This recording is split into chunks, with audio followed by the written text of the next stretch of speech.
You gotta make progress. You gotta do some more. Okay. Do a description card or the other one? Oh, the little thing. Yeah, we might.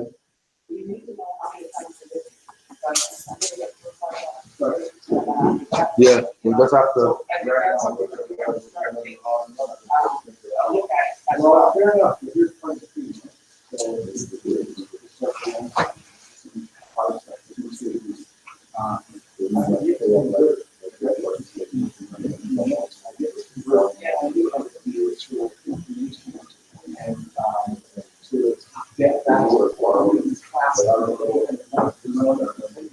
Let alone sort of accessing the signing book and seeing it's going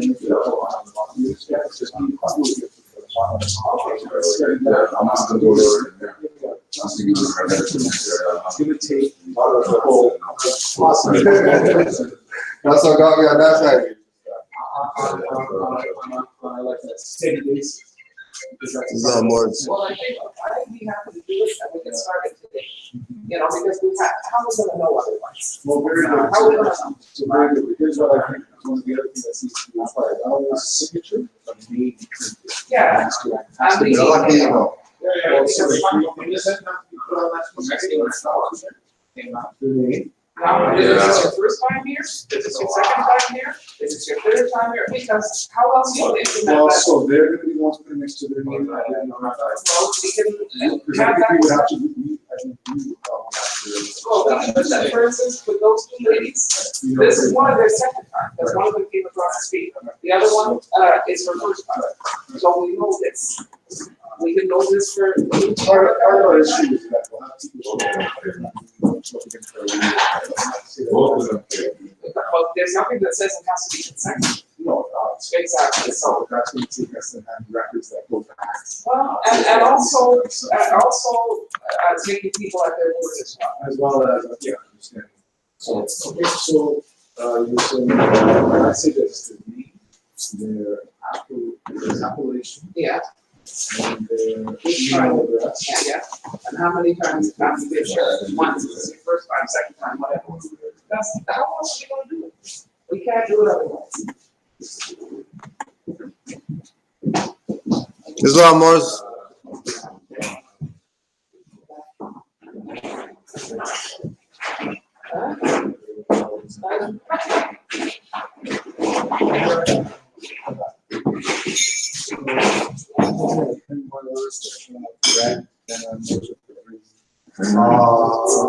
Yeah, only small. We're just working on. We got some more too, hopefully.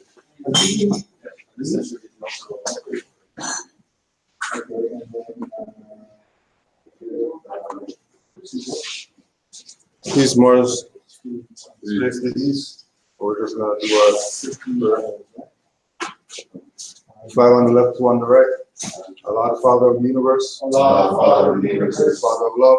Father of love. Truth. Truth. Peace. Peace. Freedom. Freedom. And justice. And justice. Allah is my protector. Allah is my protector. My guide. My guide. And my salvation. And my salvation. By night. By night. And by day. And by day. His holy prophet. His holy prophet. Noble Jawad. Ashir. Islam. Prophet warns all Muslims, governors, order to read proclamation at each meeting. I hereby inform all members that they must end all radical, agitating speeches while at work, in their homes, or on the streets. We are for peace and not destruction. Stop flashing your cards at Europeans. It causes confusion. Remember, your card is for your salvation. Failure to obey these orders will be of severe consequence. We are for love, truth, peace, freedom, and when these principles are violated, justice must then take its course. Any member or group of members who hold malicious feelings toward the temple or the prophet, or violate the divine covenant of the Moorish movement, will receive their reward from Allah for their unjust deeds. All true Moors will and must obey the law as laid down to them by their prophet. If they lose confidence in their prophet, they should turn in their card and button, cease wearing their turban and fez, and return to the state where I, the prophet, found you. This is a holy and divine movement founded by the prophet Noble Ali. And if the prophet is not right, the temple is not right. The prophet, therefore, is sending out a divine plea to all Moorish Americans that they do their part in protecting their prophet and the temple. This is an everlasting movement founded by the prophet through the will of Allah, to redeem his people from their sinful ways. Noble Drew Ali. Sorry. Islam. Get it. To be proclaimed at every meeting. Islam. Thank you. Sorry. I am glad to know that I have a few faithful Moors among you all, and I desire for them to know the truth and the divine truth. There is a host of jealousy about me and the movement now by the same people of our side of the nation that claim I was only a joke and a real. But now since they have found out from the government officials and the nations of the earth that this is the only sole foundation that all Asiatics must depend upon for their earthly salvation as American citizens, they are working every scheme that they can to disqualify me, so they may take charge of the situation. I have notified all these things to you long ago in the past. It is through the faithful Moors that attribute to the movement and uplifting funds. The ones that paid their divine respect to me and the movement will be remembered.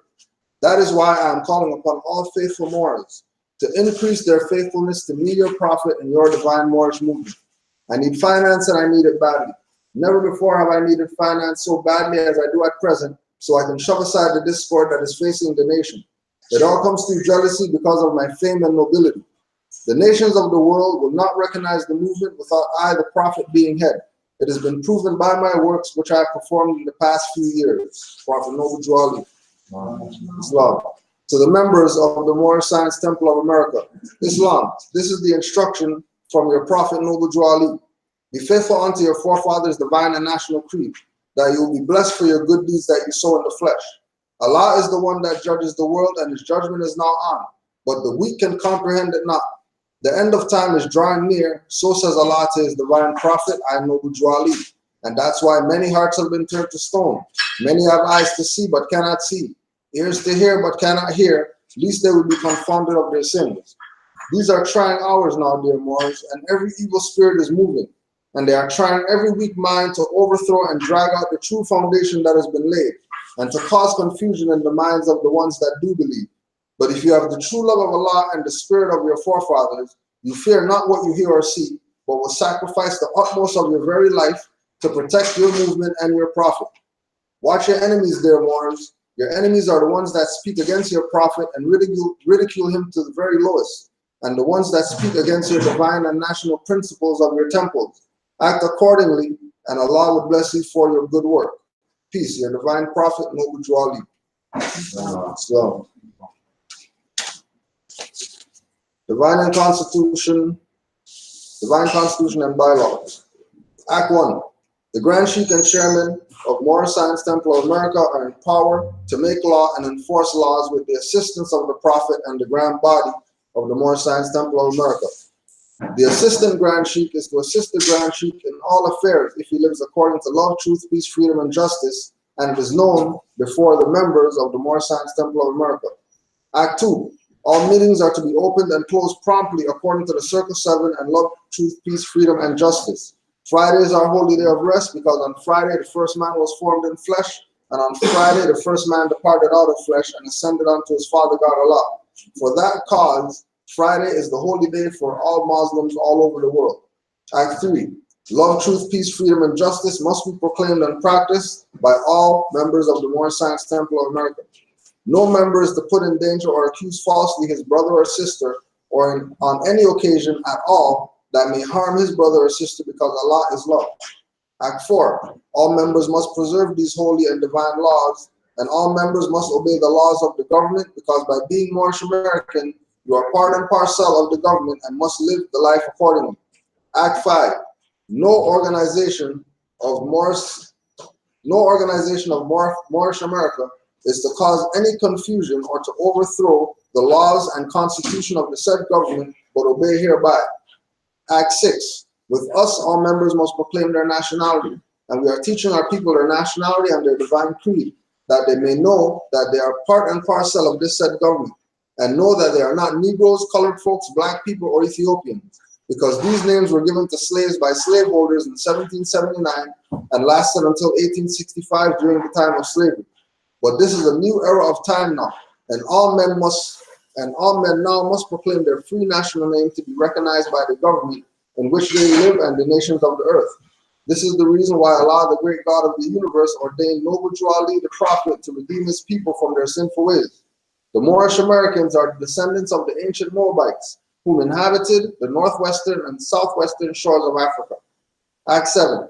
All members must promptly attend their meetings and become a part and parcel of the uplifting acts of Moorish America. Moorish Americans must pay their dues and keep in line with all necessities of the Moorish Science Temple of America, and then you are entitled to the name of faithful. Husband, you must support your wife and children.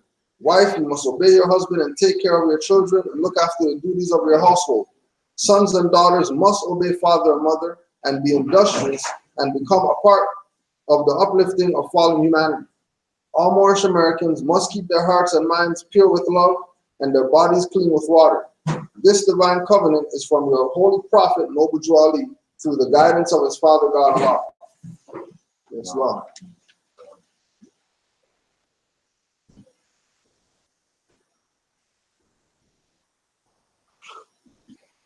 Moorish Divine and National Movement of North America, Moorish Holy Temple of Science of the World, Moorish Science Temple of America.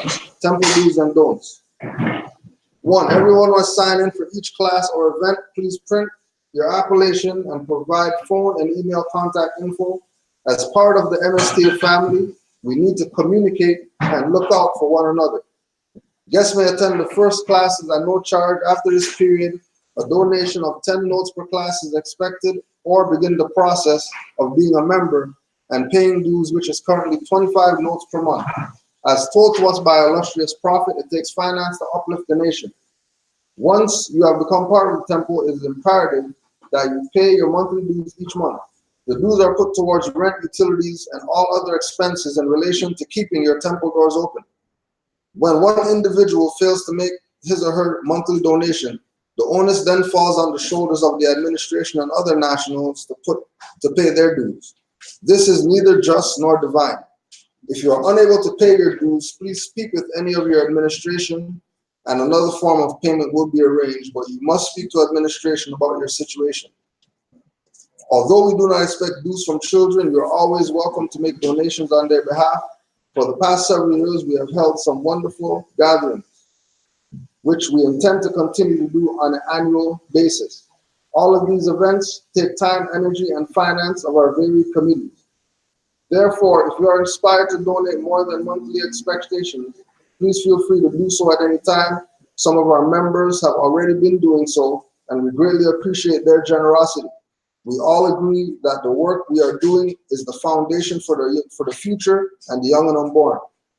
No one will have any say in temple business until they have been an active dues paying member for at least 9 months to a year, and completion of all Back to Basics classes on Canaanland Moore's YouTube. As a temple member, please obtain clearance for any temple business from the administration. Please understand that this is your temple. However, please do not see it as a means to overcome your present difficulties and then leave. Ask not what your temple can do for you, ask what you can do for your temple/nation. Dues. Do attend class as often as you can. Study, study, study, and when you're done, study yourself. Do proclaim your nationality as the prophet told us to do. There is something very mystic about this. Once you have done it, doors begin to open. Do pay your dues. Do become involved. Everyone has something of value to offer. As a member in good standing, you can make a great contribution. Do support your temple by introducing anyone you know who will benefit from this movement. Do bring your children to class, but remember that others are here to learn. Don'ts. Don't expect anyone to solve your problems for you. We are all on a journey of discovery. We are all here to support and encourage one another. However, at the end of the day, we all need to stand on our own nationality and birthright. Don't become discouraged. Sometimes some of the concepts will seem very strange due to the spell that we've been under for so long.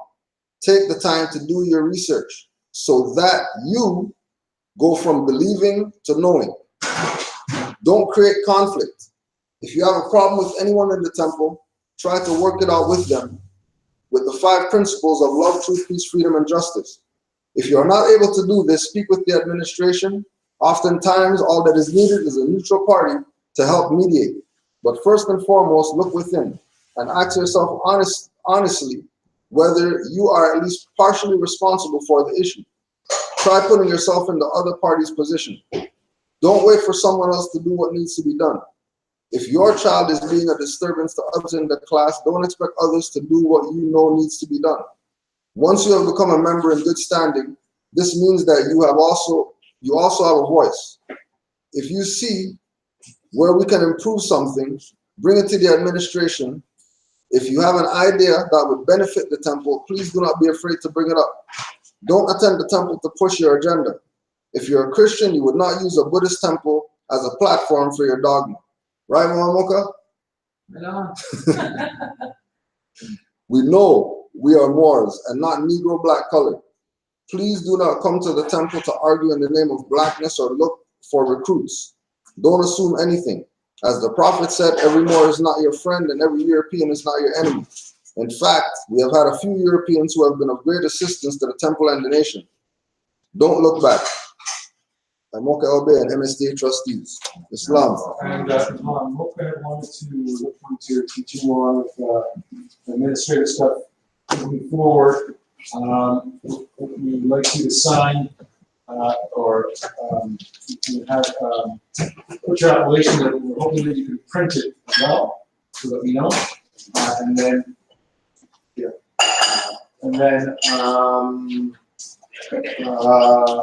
as well as for new people, which I don't think that has anything to do with anyone here right now, how many times you've been here. Well, that's because you have the first 5 classes, right? Is it Right, yeah, 5. And then after that, the expectation is that you either start paying on a monthly class basis when you come, or if you'd like to start the process of becoming a member and paying the monthly dues. Right. Yeah. So this is a way for us to keep track, because people are coming in. Sometimes, most of the time, people are putting down the appellation, and that's great. But we don't really know how many times you've been here. You see. So this will give us a way to see how many times you've been, and we can go from there. Wow.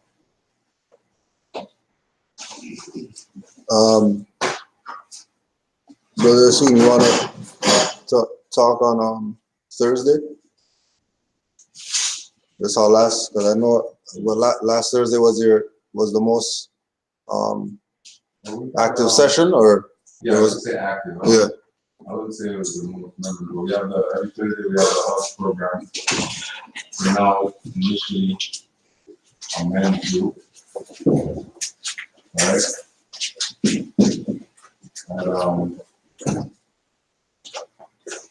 And let's see if I read a description of what it was about and the intention when it started.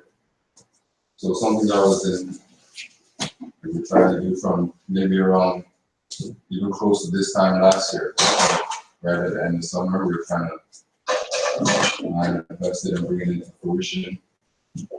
And Brother Landry always, he's always pushing me about that idea.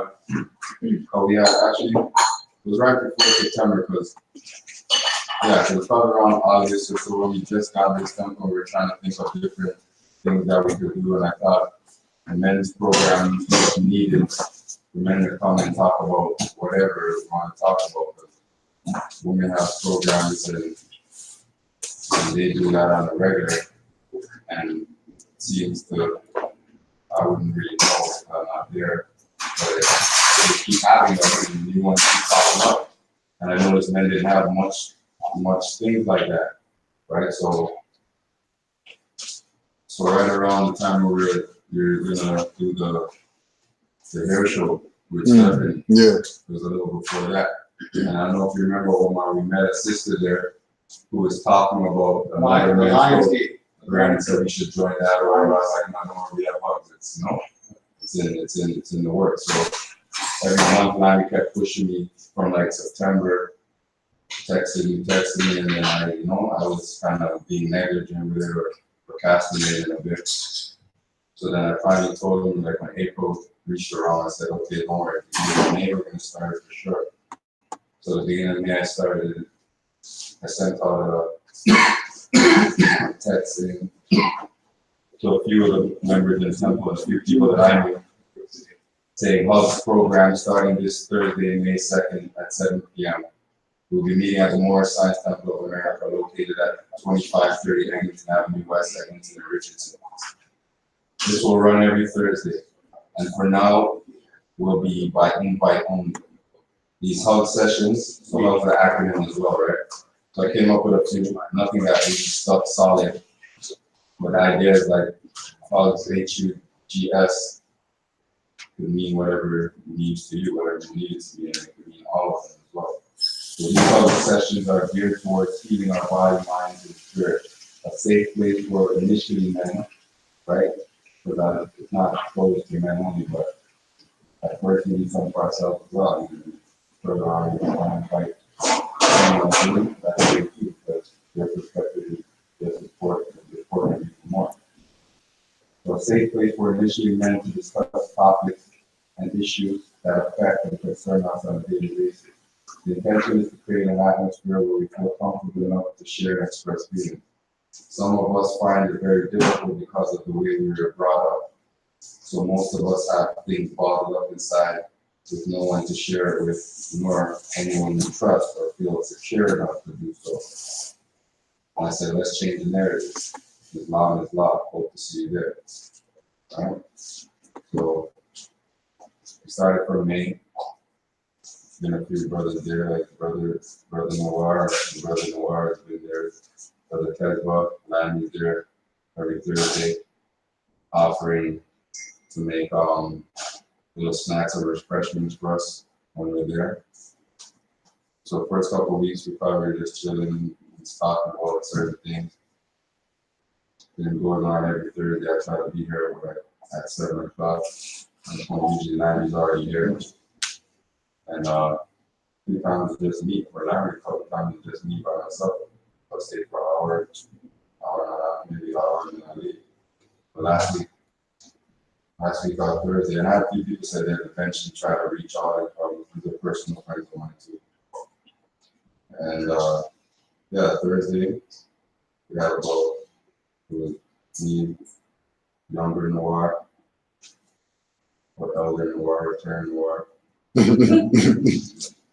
Then Brother Tesla texted me, said he's going to reach out to my brother Stan to make my music, or make my music sound better, or make beats for me or whatnot.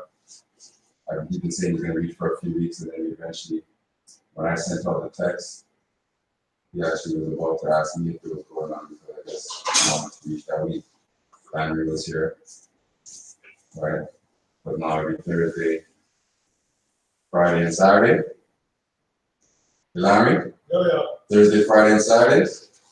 For Uber Eats? Yeah, so Larry's going to be doing Uber Eats those 3 days. So he's here from 7 till 1. Yeah, I'm changing the time to 8 till 2. 8 till 2. Yeah. So yeah, he's been here every day, but now he's mandatory to be here on Thursday for Fridays. Yeah. So me, brother Larry, Tez, older Noir, my brother Stan, and my other brother Paulo, who's from my area as well. Who kind of, my brother Paulo, he's the one who kind of initiated it, because at the time I was going through some stuff as well. And I know I heard somebody had told me he was going through some things. Somebody had told me he was going through some things, and he was seeing somebody about it. So I was like, okay, I reached out to him and asked him. He referred me to the person he was seeing. So because of my comfort zone and the comfort, I didn't even reach out to that person. So that's what kind of gave me the idea to say, no, man, you need to be around people who are familiar with, and might be comfortable with, and talk about these things or these issues with them first, and then possibly branch out and maybe invite some guest speakers who have more insight or maybe more first. We have some credentials in that sort of field and stuff like that that help us out. So he's part of the inception. And I didn't know about it too, but he probably dismissed it or whatever. But last Thursday, he said he was going to reach out. We were talking about things pertaining to like the secular movement and different sciences. But when he reached, kind of opened up and changed the direction of the thing. And we started talking about more things that were personal and things that we were going through and whatever. So it was a beautiful session. And I don't know, we could attest to that. We spoke about some things that you know, all the other weeks we never even touched upon. Right now? But yeah, it was good. So in the following weeks, we looked to make it develop even more and see where it goes. So all are invited, especially if they're from the council and there's things. could be personal things we're talking about, things that are going on with you financially or upcoming things. It doesn't have to be nothing negative. You know, it's both skills, right? Positive and negative, right? Because the thing that each other could be doing that can assist the other brother, you know, as far as in employment, finance, emotional, social, and everything, right? Yeah, that day went well. We were like 3 hours or so. Yeah, it was a good session. Okay. Land live a little bit. You know, I guess you want to, I'm already into that. You know, especially if we're in Cabo, we were in Cabo nothing person at the time, so we at least want to go live just to give people a little idea of perspective to see how it went. But I was all right for me. But most times it's going to be closed and just enough further not put anything out there, everything that's, you know, in the room, stays in the room. Yeah. It's not a Moorish Temple of America program. We're just using the Moorish Temple of America to facilitate the program. Right? But we're trying to, you know, that's how I say we're in here Sunday. Temple needs to be utilized more. So that's one of the perfect things instead of going to rent out some other facility or some community center or some room or something. This is what Temple serves, right? Exactly. So we would like to start making it be like a $2.50 donation. Each member will come, so that way we could compensate Temple and help all of our rent and other stuff as well, right? So, right, so yeah. So initially, you know, it's a space where you could come, you could speak, or you could just come and say nothing, just observe if you want. So that's what it's all about. Yeah. Also, one more announcement on July 20th, Soul City Music Festival out near Ottawa. The Moors out there are going to be doing vending, food vending, and vending articles, books, you know, whatever else. That's next Saturday. Next Saturday. Soul City Music Fest. So if anybody's out that way or want to go out that way, that's what's going on that day. 52 Bay Street, 52 Bayview Road, 52 Bayview Road, and it's a free event. Make the announcement about the meeting next Sunday. Oh yeah, Lottery. Huh? What's on the spot next week again? What time for next week? 11? Fusion. Yeah, Fusion restaurant Lounge. And lounge. It's Kennedy and Ellesmere. So I think we're gonna be. Grand Chiefs probably going to see if we could conduct a meeting there next Sunday instead of having it at the temple, incorporating it with Five Principles brunch. So that's starting from 11 to 2. 11 to 2. So the brunch is 11 to 2, but we're probably looking at doing class 12 next week. Try to get our 2 hours in still. Right. At least get a 2 hours. So while the brunch is going on, Grand Chiefs will be doing a oral lecture. So we want to incorporate both so we're not missing out on anything and support the event as well. And then as well get into that this could be sort of the kickoff for the next few weeks where we're going to be finding some days to do some classes outside of the temple. Yeah, so Christy Pitts is probably going to be the first stop in a couple weeks. And that'll be on a Saturday. We do that. Yeah. On the Saturday. So the idea with brunch and the meeting as well is that there's a lot of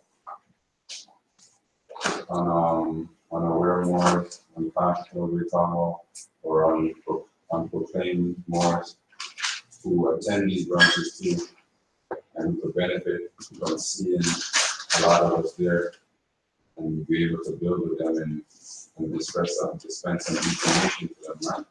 That's what it's about, right? We get to eat some food and have some fellowship and give them some brain food and we get to eat some ready food too, right? Right. Right. You want to say something on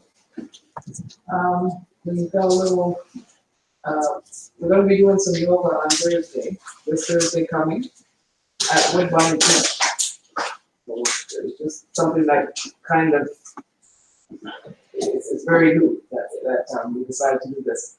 You know, Christine, who comes here, I don't know if she'll be able to come here today, but she suggested it, and a couple other sisters thought it would be a good thing to do instead of doing it. I mean, we'd like to ultimately have yoga inside the temple as well, because we have the space, but we don't need to have it inside if it's nice outside, if the weather is good. In fact, it's much better outside, so if anyone would like to join us, it would be great. We're meeting at the Woodbine subway at 2:30, and then we're taking the bus down to the beach. So bring your yoga mat, bring a blanket, whatever, bring your water, and yeah, we'll just sort of go in. And of course, that's on a Thursday, the same day as hugs, so you can come and do yoga first, and then come back and do hugs. Yes. Some hugs after- You know what I'm Some saying? hugs after the yoga. Usually that's the concept too, when we enter the door and we leave the doors, you know, we greet everyone and leave everyone with a hug, right? They're calling sick for that. It's a medical day. Sick of a slave.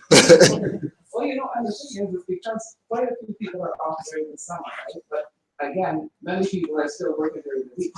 So it would be great if we could start doing this on, maybe we can try to do the next one on a Saturday. See how many people are able to come out on Saturday and just, you know, meet up. Even when we go to those outdoor classes on Saturdays, like we go to Christy Pitts. Yeah. We're there for a good 3 hours, 3 to 4 hours, take up 45 minutes or so, Of course. and then we do that. Yeah, Yeah. That's how I do it. Open up ourselves and then get into whatever we're gonna do. Right, yeah. That should be mandatory to do those times. That's this Thursday, right? Yeah. Thank you. I don't know, because this Thursday, This Thursday, the 18th, yeah. We're gonna meet at the subway at 2:30, because one of the sisters works till 1:30, so I don't know if she'll be able to make it back. She's coming from down the road or something. So we figured give everybody enough time to get there, meet at 2:30 at Woodbine subway, and then we'll take the bus back. And the next one, yeah, I think with Christine, she's, you know, she's got things that she has to be doing right now. And every time is really limited. This is how come it ends up being on a Thursday, but maybe we could plan another one, the next one for Saturday.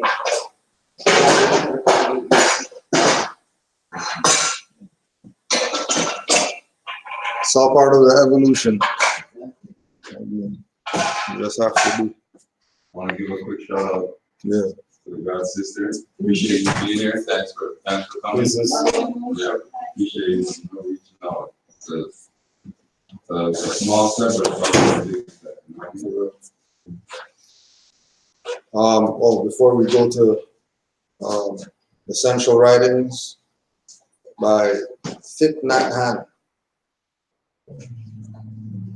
Modern Spiritual Masters series. Before we go there, did you have any questions or anything like that? Good, all right, cool.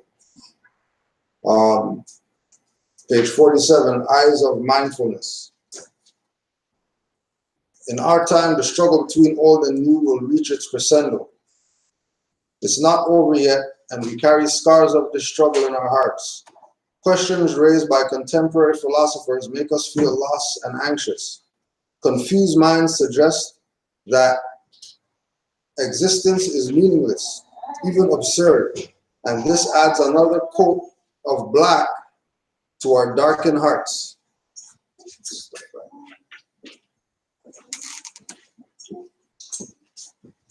I remember we're taught to honor all the prophets. Confused minds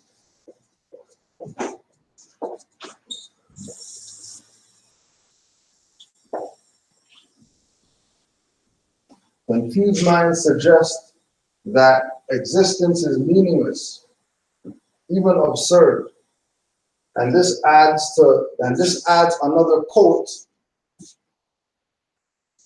Adds another coat of black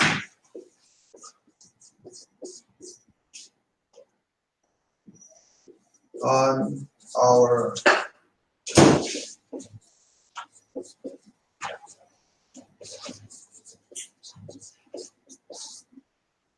darkened hearts. So again, just to stress the context that they're using black, and for all of our people who don't think that black means death and black means destruction and everything else that Moorish said. And that we're always constantly evolving. Because as Moors, we came from this place of our already darkened hearts coated with black. That's how far past it that we're gone, that we have to make our way back. And that we could have been certain places already if it wasn't for the black, darkened hearted people that were on this side that slowed things down. Existence is foul. Humans are loathsome. No one can hope to be good. There is no way to a beautiful life. Even while adopting such mindsets,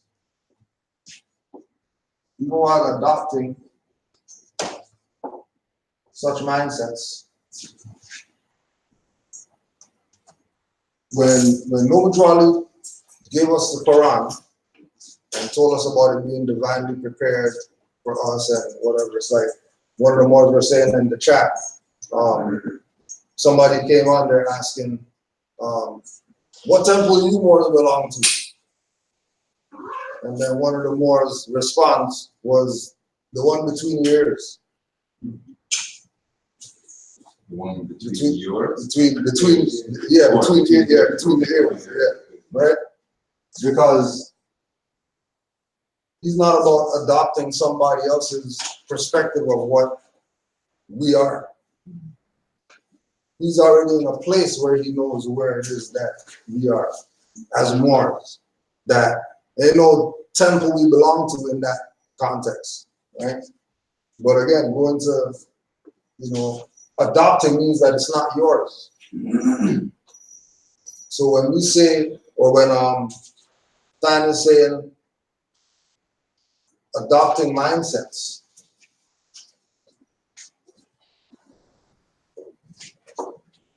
right? Adopting mindsets, these mindsets are coming from these dark-hearted, black-coded people. And then we're taking these things on as realities when there was something already put in place for us to not even have to deal with that. It could be something that is like when we look at the little brothers and sisters who know that they're Moors now, and they're saying the prayer and they're whatever. Everybody says, if I wish I had it when I was that age. Because as soon as you start adopting these warped mindsets, that's what creates this warped reality that we have. The syndrome of children raising children or whatever is something that they actually put in place through making us adopt European customs, ways that have nothing to do with our people. That even when you go back to Noble Trolley again, he told us, leave that European stuff alone, that's not for your salvation. That's for other people's salvation. Sorry for that. Yeah, well, that's reminding me of what I was reading yesterday in the Quran chapter 5, I'm not sure. It goes then on the 12-step ladder, we ascend until we reach the pinnacle of that which life is spent to build the temple of perfected man. Right? So the temple is you are the temple.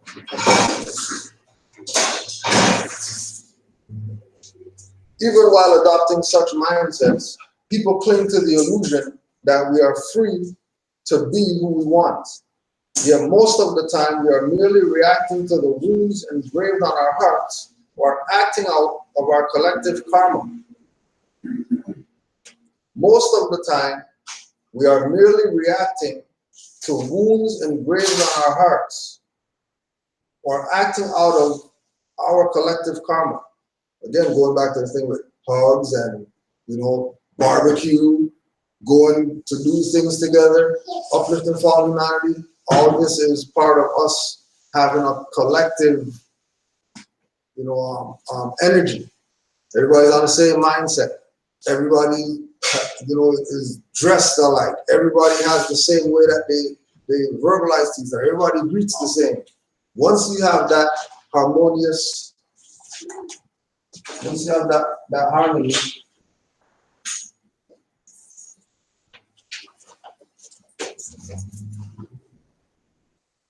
you have catechism, and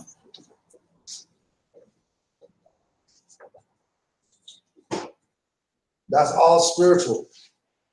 This is why Noble Drew Ali did the 101s and gave us the questions and answers, so nobody's confused. Nobody could say, well, I think that the answer's already there. Anything else is based on you going and studying, doing research or whatever, and then that's your personal. That's gonna come out in you having conversations with people, right? But the idea of the collective karma,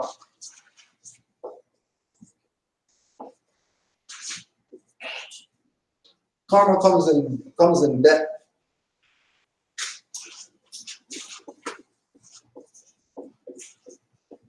Karma comes in credit. So which one are you trying to relieve, and which ones are you trying to receive? And realizing that, again, we're coming from adopted mindsets, from black, dark and hearted people who their generations were the same thing. All we're gonna inherit is debt, karmically. That's why it appears like our people always are the worst of everything. There's some BS, our people are the best at BS. There's some intelligence or whatever like that, you got some other people that you're talking about that don't look like us like that, right? All that is part of what we have to correct, what we have to fix, because we've been dealt a bad hand, but we sat at the table with everybody with the bad hand, all the crooks and whoever. We didn't have to sit at that table and play. We chose to involve ourselves in these things by clinging to names that allude to slavery, by not having a God that's ours, by saying God's invincible, but then we have a picture of a guy and we say that's God. And all these things are part of the karmic debt that we have to somehow relinquish. And the only way that we're going to do that is by making sure that we're getting the right information and making sure that the lessons that we have, for example, like when you go through Noble Drew Ali's literature, and he's telling you about meetings, not class, because meeting sets a certain tone for what this is that we're doing, right? And if anybody else has anything else, just put it out there. Almost no one listens to his or her true self, but when we are not ourselves, any freedom we think we have is illusory.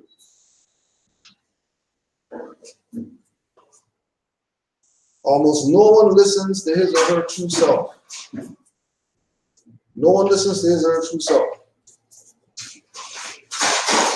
But when we are not ourselves, any freedom that we think we have is illusory. Which goes to this one that just came out yesterday. Brother Jamal's took part in some panel, whatever, with all the black guys and Kemetic guys and the seesaw guys and all these different people, right? And one of the, we'll say, one of the new age YouTube NY people was at the thing. And this is what he told them. Remember, this is going back to us. This is going back to us listening to our true self. And when we are not ourselves, any freedom we think we have is illusory. And then recognize that it's Nation of Islam that's talking right now. And we don't know if it's peace, war, Islam. We don't know if it's orchestrated. We don't know what we don't know because they could because they placate a lot. So it's not like we're taking it as something as Moors, because they say stuff all the time in benefit of Moors, but they don't go the full extent that they should go with it when they start talking, how they start talking. They might just throw something out there and then they start going off into some other thing, right? So this could be another one of those situations where because the Moors are there, they're gonna say certain things to imply unity. When it's not about unity, you're about unity, you're not gonna be talking about your Negro, black, color, or whatever like that. You have nationality like Moors do, right? Right, yeah. Make them think that something's going on. So it ain't long, it's a couple seconds, but.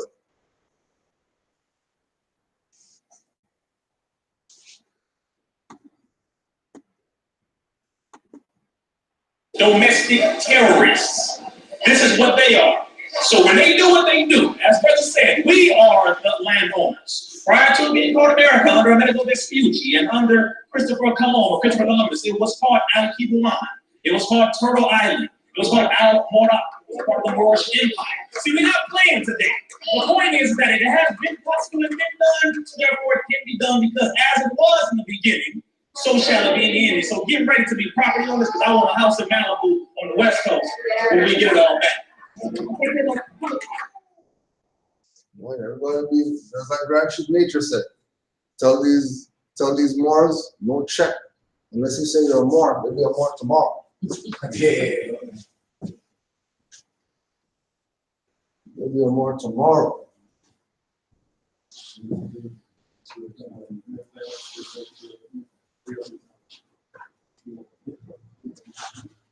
So it's known. Again, almost no one listens to his or her true self.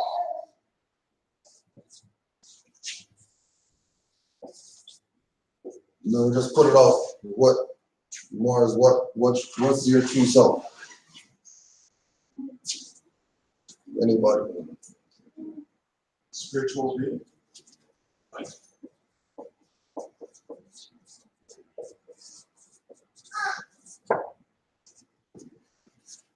I would say one unencumbered by any of these shackles that are put upon us.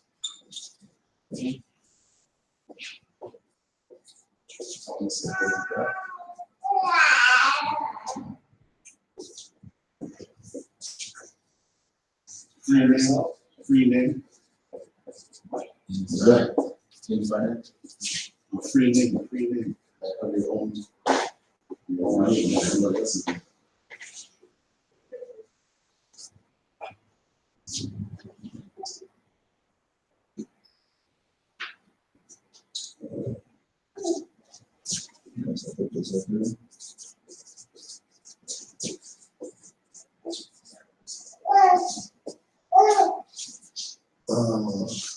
All right, so most of us don't know our true self. We don't know that we're a spiritual being. We don't know that we should be unencumbered by shackles.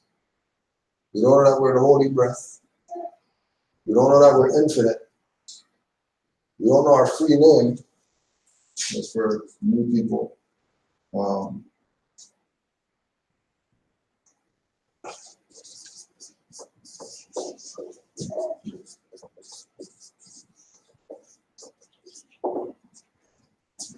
And so our free names, Baal, Day, Ali. Those will be our free names. and not having knowledge of yourself, you're gonna call yourself Smith, Jones, Johnson, Jeffries, or whatever modern European name that doesn't apply to our people. Anything else about true self? Yeah. I'm looking at Omari. He's his true self. You know, because he doesn't have any of the stuff on the board. I mean, I got that wrong. The stuff that he shouldn't have on the board, like unencumbered by shackles, he's unencumbered. He just, you know, we come into this world undifferentiated, you know, and it's only when people start, or society starts putting these things on us, and we start to believe those things, we start adopting those things, that we stop becoming our true selves. You know, if we came into this world, and when we come into the world, and we're taught who we are, you know, then we learn to live our true self. We learn to live our lives as our true selves. But too often, we are taking the path that's shown to us with all this other stuff that that has nothing, absolutely nothing to do with us. You know, the shackles, you know, the funny names, you know, they take away everything, our birthright, our history, the whole 9 yards. You know, so how are we supposed to be our true selves when they teach us a bunch of lies, right? Right. Yeah. Again, to the self, it's like yeah, not knowing the true fits of a person. To be able to be yourself, you're not even a self fit. You know the true fit.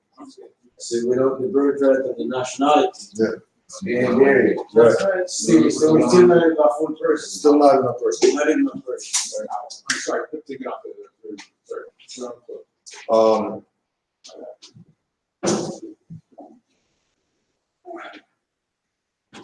But when we are not ourselves, any freedom we think we have is illusory. Right? When we're not this, anything that we have is illusion. Philosophies and Opinions of Marcus Garvey, page 268. The only time the Negro is going to be happy is when he adopts his own nationality. Right? This is Garvey's words. The only time that the Negro is going to be happy is when he adopts his own true nationality.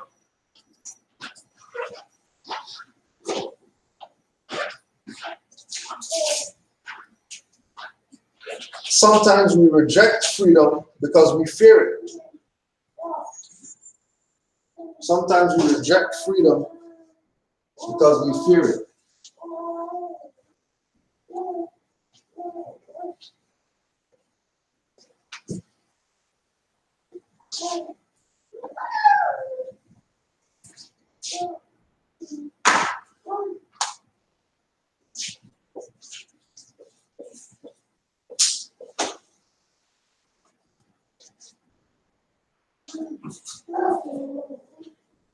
Our true selves are buried beneath layers of moss and brick. We have to break through those layers to be liberated, but we are afraid it may break us also. We have to remind ourselves over and over again that the layers of moss and brick are not our true selves. The layers of moss and brick that are stopping us from being our true selves are not our true selves. So don't fear, breaking those glasses. Don't fear breaking those stones, those bricks, those whatever it is that you think is part of your evolution, and you're having a hard time getting through it. Right? Those things are supposed to be obliterated for you to get to your true self. Those things are supposed to be there for you to get to your true self. Because without a foe, a man does not know his strength.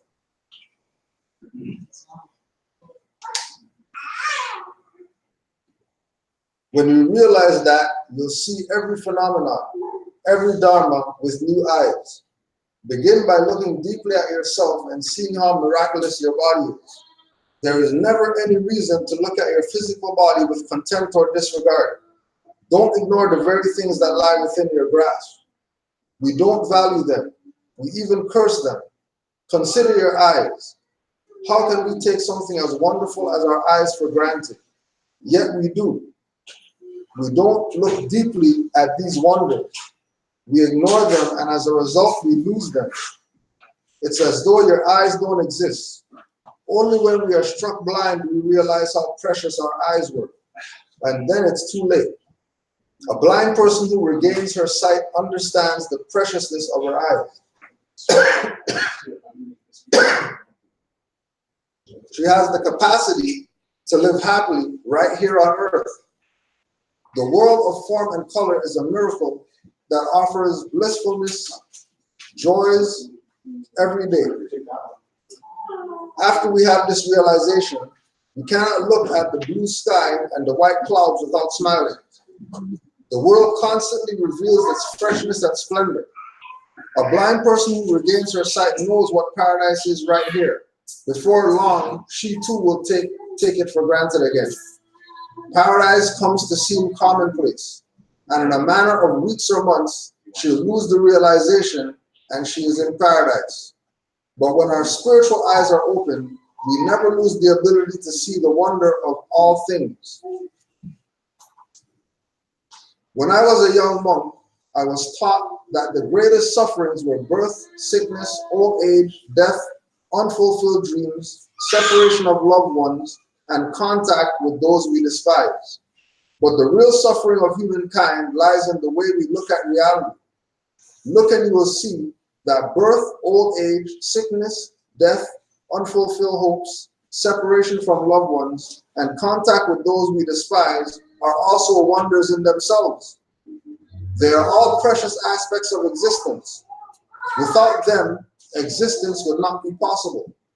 Most important is knowing how to ride the waves of impermanence, smiling as one who knows he has never been born and will never die. Going back again, knowing the true self. Now, once you know the true self and you realize what true self is, then you realize what's real and what's illusion. And once you realize what's illusion, then that's heaven on earth. Once the blindfolds are taken off and you know what's good. Once you have the they live shades and you see your billboards that really telling you that's brainwash and stuff like that. The world is a whole different place at that point. Right? And any thoughts on what we just read? I hear you. I wish I understood what you're saying, but I hear you. Yeah, well, I tell you right now, what he's going through, that's probably a good example of him not. He's great, but he's doing something for somebody else. So they're just tearing him down, right? And then the Leonard guy helped us with the championship here. The cloud of the other, he put the cloud on his shoes, and the Nike is taking it over, and he's trying to sue to get like the rights. Like, but I don't know if he has a free one, but he has the rights. It's working for somebody else, even though he created something with an issue. I know it's big, everybody wants it, and Nike took it over. He's trying to sue, so that's a good example of not knowing yourself. yourself. Your shoes can't make shoelaces, Right. So, as a being who's not in his power himself, he can't own anything because he's trying to own things under another man or another family's name. So, property, capital, property. Property of Canada, property of the United States. But I mean, these are good, right? He did it all, I mean, for others. Yeah. That's why he loved so much, but he never wanted to take any shine, anything, just serving people. He still hated though. Yeah. Did he say it? Yeah.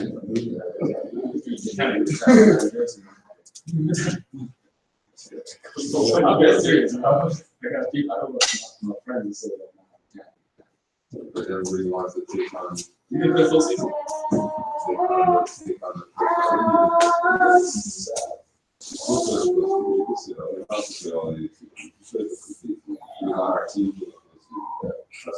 not a requirement. People just want to take on, that they're mad, that they're mad, that they didn't. If they just say they're happy, left, they're mad. You can't satisfy them. You can't make anybody happy. It's like God was saying, like, he's property, but it's still, he still has an ownership to a degree of his own life or what he wants to do. And they're going to show because he went there. He went somewhere else, He yeah. could have got more fiat staying there, but it wasn't about fiat for him. Everybody knew from the beginning that he wanted to go to LA. Even before he got here, he wanted to go there. And he was mad that he came there. And he still played and gave us his all. And everybody's still mad because he left, and they knew that. He took them on like the emotional roller coaster that everybody's on. That's their own personal thing. Why are you mad that he left? He left. His life. He's allowed to leave. He didn't have to stay. And worse, he gave us the highest thing that you could attain. Yeah, like what more do you want from him? What do you want from the man? What more do you want? And he knew from the beginning that he didn't want to stay. But because of what we've seen for the past 8 months, it's like, okay, like, you know, he left, he's a punk, and like, that's crazy. Like, what do you mean he's a punk? Why are you mad? I'm the biggest basketball fan there is. No one can tell me nothing. I still play ball. And I'm grateful. I want to cheer for him on LA now. Like, let's see what our team does next year. He gave these guys a pedigree. He gave them that championship pedigree, that mentality. So now let's see what we do with it. Like, yeah, we might not win again next year. It would have been great to try to repeat. It doesn't mean we would have repeated. If you stay, it doesn't necessarily mean that we got the championship now. Right? Like, what people's minds are thinking. You're there, it's your own personal emotion that you caught up to say that, well, I'm mad at this guy for this. You don't owe you money. You never owed us anything. It's a prize, that's you. Like, what stock or stake do any of us have in that you? Yeah, but I mean, hold on. When you say that, from a perspective, the stock that we all have is that we're supposed to be sort of what we could sort of. That's all personal, bro. That's let me finish. But it's still personal. It's not. So what real. you're saying is personal too. No, it's not. It's the facts, actually. It's the facts as you see them, right? So what I'm saying to you, that there's a nationalism behind why do you think people are walking around with the Toronto jerseys? They feel like somehow they're a part of it because they live here. Were they any part of that win? Maybe except for the energy that they gave. Really, it's the players that really were the ones that won that thing. But Hold on. You say everybody's walking around with Toronto jersey. Did we lose our franchise? We still have Toronto. We still have the Toronto Raptors.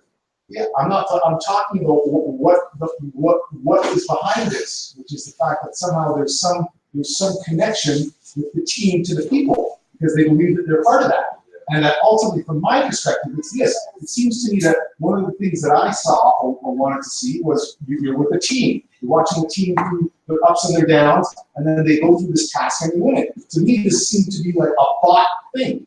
So that's how it looked to me. Like, went out and bought some mercenaries, and they came and they won it for us, and then they left. So to me, it's like this. Next year, when another team wins, they should just come and give us the damn trophy. You know what I'm saying? To me, there was none of that connection. That's why when I saw the parade, I see Lowry holding on to it. Lowry's the last guy left on that team. Everything else was rebuilt, not a problem. But it just feels like, and then when he leaves, it says to me, wow, well then it was just about business. And if it is about business, then that's cool. But it is a business. But it's more than a business. It's that's emotional. Nothing to do with that. That's everything to do with everything. This is more than business. It's more than business. It's more than business. Listen, you know how you know it's more than business? Because today, right after, we're going to go play ball. And that's not about business. But that has nothing to do with the Raptors. But it has to do with ball. That has to do with you. No, it has to do with ball. It has to do with ball. It has to do what it is. When I say it's emotional, I mean it's all individual. Like, it's how you feel and how that thing's making you feel, so now you think you're owed something. Yeah, yes, to what his decisions are. Yes, to what his decisions are. Remember, bro. Of course it You is. just feel that way, and it's unfortunate, but that's not the reality. It's not the reality. Just beyond the reality. No, the reality is he can do what he wants to do. Exactly. So why is anybody mad? Because as I said, we have a connection to him. But deeper than just one. It's getting the time into yourself. That's all right. And it always has been because it's evolving. It's always supporting so they feel like they're understanding your energy. So if we didn't, like, if someone does different dynamics. Like, Yeah, mad dynamics. If we didn't win the championship, No talk right and you left, No talk. no one would be mad. Don't be mad because you didn't win. Don't be mad because you didn't win. You traded the roses and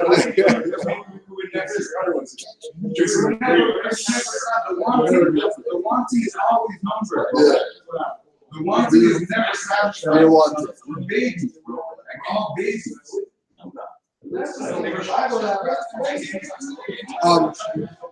have your chapter? Okay.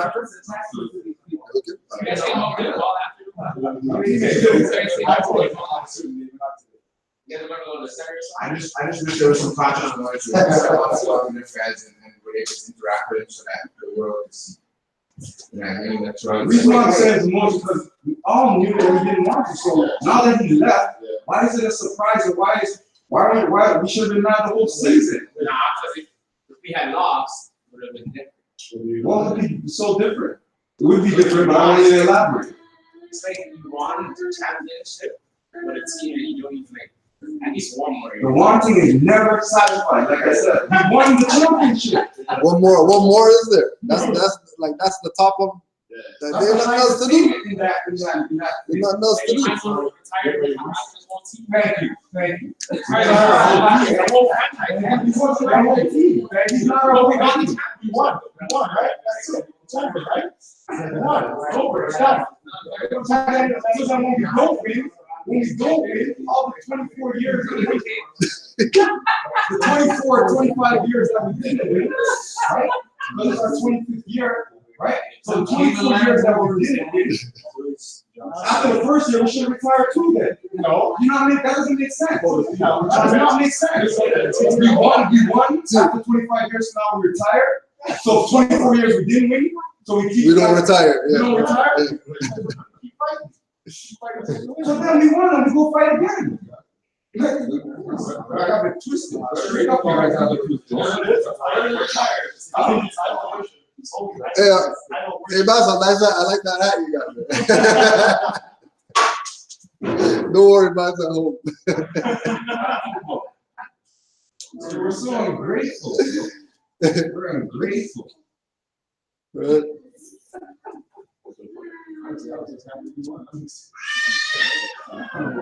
Here in America, I feel an intense longing for the familiar sound of Vietnamese. There are times I think if I could only hear a familiar voice for 2 minutes, I could be happy all day long. One morning, Fong telephoned. It seemed completely natural to be talking to him. Although we didn't talk long, I was in good spirits for the rest of the day. Since then, whenever I talk to a friend, I listen with all my intention to their words and the tone of their voice. As a result, I hear their worries, dreams, and hopes. And it's not easy to listen so deeply that you understand everything the other person is trying to tell you. But every one of us can cultivate the capacity of listening deeply. I am no longer indifferent to phenomena that pass before my senses. A leaf, a child's voice, these are all treasures of life. I look and listen deeply in order to receive the messages these miracles convey. Separation from loved ones, disappointments, impatience with unpleasant things, all these are also constructive and wonderful. Who we are is, in part, a result of our unpleasant experiences. Deep looking allows us to see the wondrous elements contained in the weakness of others and ourselves, and these flowers of insight will never wilt. With insight, we see that the world of birth and death and the world of nirvana are the same. One night while practicing sitting meditation, I felt the urge to shout, "The work of all the Buddhas has been completely fulfilled." It is not possible to judge any event as simply fortunate or unfortunate, good or bad. It is like the old story about the farmer and the horse. One day, a farmer went to the field and found that his horse had run away. The people in the village told the farmer that it was bad luck. The next day, the horse returned to the village, and the people said that is good luck. Then the farmer's son fell off the horse and broke his leg. The villagers told the farmer that this was bad luck. Soon after, a war broke out, and the young men from the village were being drafted. But because the farmer's son had broken a leg, he was not drafted. Now the village people told the farmer his son's broken leg was good luck. Same thing with that.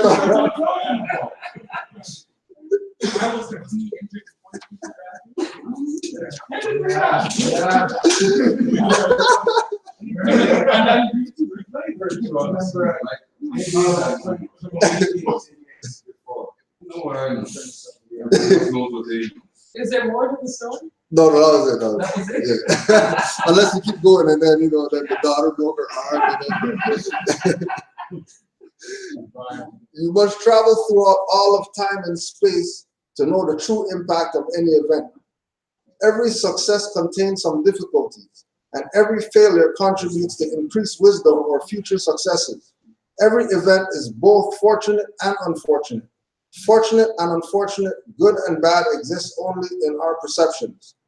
People think it is impossible to establish a system of ethics without referring to good or evil. But clouds float, flowers bloom, and wind blows. We need have therefore a distinction between good and evil. There are people who live like clouds, flowers, and wind, who don't think about morals, yet many people point to their actions and words as religious and ethical models, and they praise them as saints. These saints simply smile. If they revealed that they do not know what is good and what is evil, people would think they were crazy. Who is the real poet? The sweet dew that a real poet drinks every night might poison others. For someone who has seen into the nature of things, knowledge gives rise to action. For those who have truly seen, there is no philosophy of action needed. And then that just reminded me of active, not passive. And why Noble Ali said, study, study, study.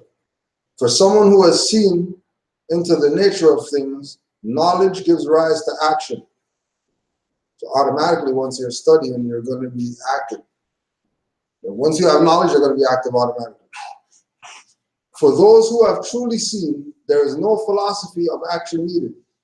There is no knowledge, attainment, or object of attainment. Life is lived just as the wind blows, clouds drift, and flowers bloom. When you know how to fly, you don't need a street map. Your language is the language of clouds, wind, and flowers. If asked a philosophical question, you might answer with a poem or ask, "Have you had your breakfast? Then please wash your bowl." Or point to the mountain forest. If you don't believe me, look and see. Autumn has arrived. Scattered leaves of many colors flood the mountain forest. If they still cannot see, you might pick up a stick and threaten to strike them in order to get them to stop using concepts to try to understand truth. In 15 minutes, it will be midnight.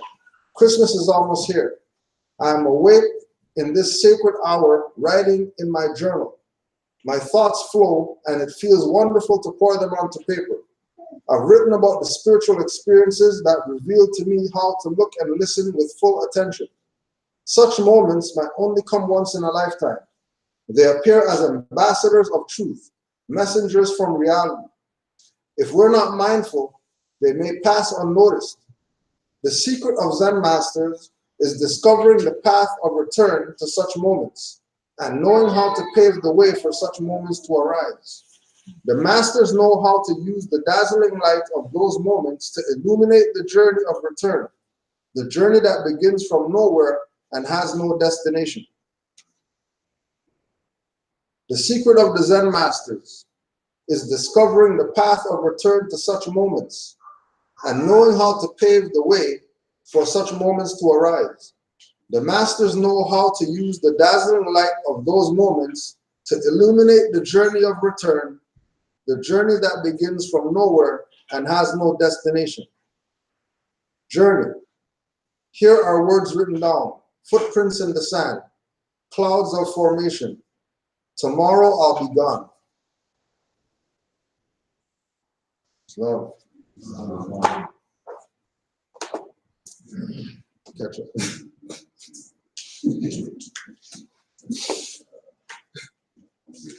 Looking for a certain track. I'm gonna take like this week and read it. You guys can read on this week.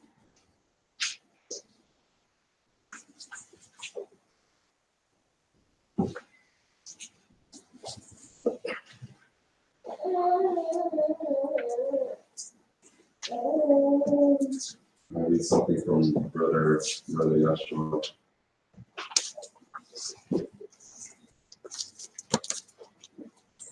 The smaller around his place 27. Yashua attends a feast in Bihar, and here he taught human equality. Islam, yes or no? Slow. When the name Jesus comes up, I'm going to use Yahshua instead. What? Jesus. It's correct. Yahshua attends a feast in Bihar, and here he taught human equality. The fame of Yahshua as a teacher spread through all the land, and people came from near and far to hear his words of truth. At Bihar, on the sacred river of the Brahms, he taught for many days. And Ash, a wealthy man of Bihar, made a feast in honor of his guests, and he invited everyone to come. And many came, among them thieves, extortioners, and courtesans. And Yahshua sat with them and taught. But they who followed him were much aggrieved, because he sat with thieves and courtesans. And they upbraided him. They said, Rabboni, master of the wise, this day will be an evil day for you. The news will spread that you consort with courtesans, and men will shun you as they shun an ass. And Yahshua answered them and said, a master never screens himself for sake of reputation or fame. These are but worthless baubles of the day. They arise and sink. Like empty bottles on a stream, they are illusions and will pass away. They are the indices. They are indices for what the thoughtless think. They are the noise that people make, and shallow men judge merit by the noise. Allah and all master men judge by what they are, and not by what they seem to be, nor their reputation and their fame, not by their reputation and their fame. These courtesans and thieves are children of my Father Allah. Their souls are just as precious in his sight as yours, or of the Brahminic priests. And they are working out the same life sums that you have solved, you men who look at them with scorn. And some of them have solved much harder sums than you have solved, you men who look at them with scorn.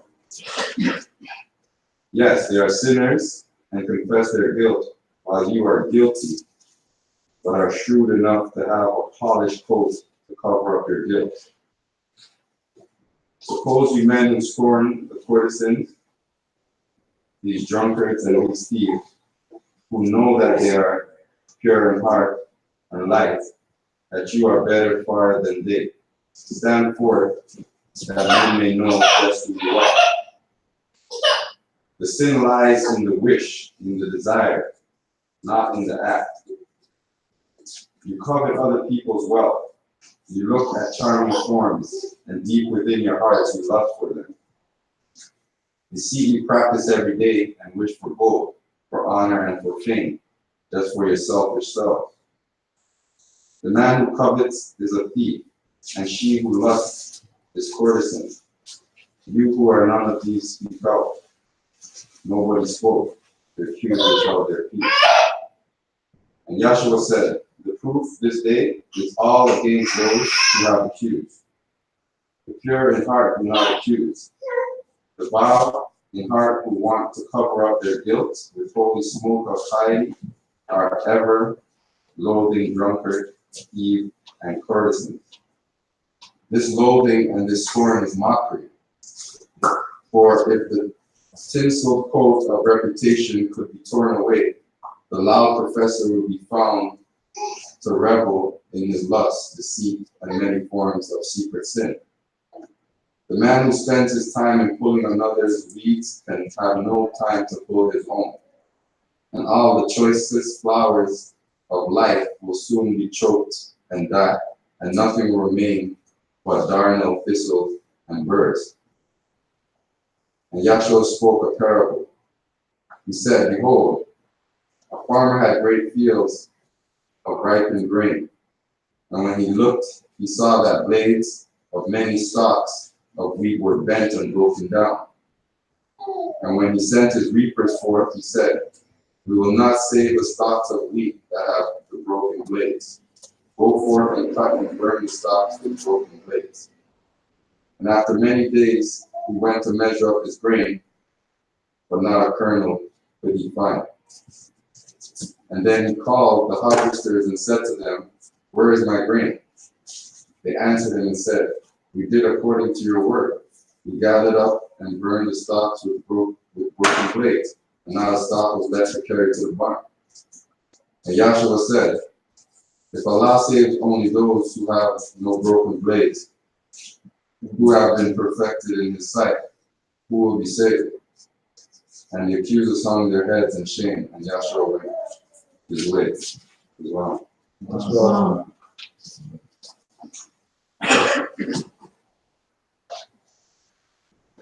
So I pulled out masters never esteem themselves for reputation or fame. So as soon as they start talking about masters and then they want 15,000 for a consultation or whatever like that, you already know what they're about. Solomon judged merit by noise. What came to mind with that was empty barrels make the most noise. Children of thy father. So regardless of what you see somebody going through or whatever they're doing, from Yahshua's perspective, they're all children of the Most High. And he said their soul are just as precious in his sight as yours.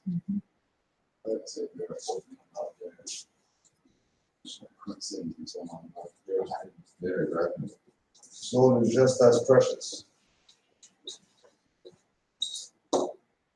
Again, it goes back to Juali, that the soul is perfect even in the body of a fool.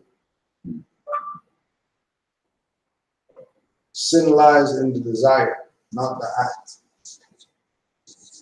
And the wish and the desire, not the That was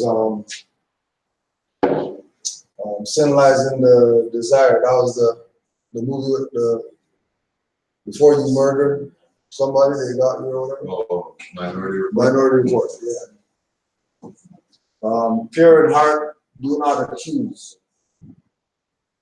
And then just to show the alignment, we're in the right place or whatever.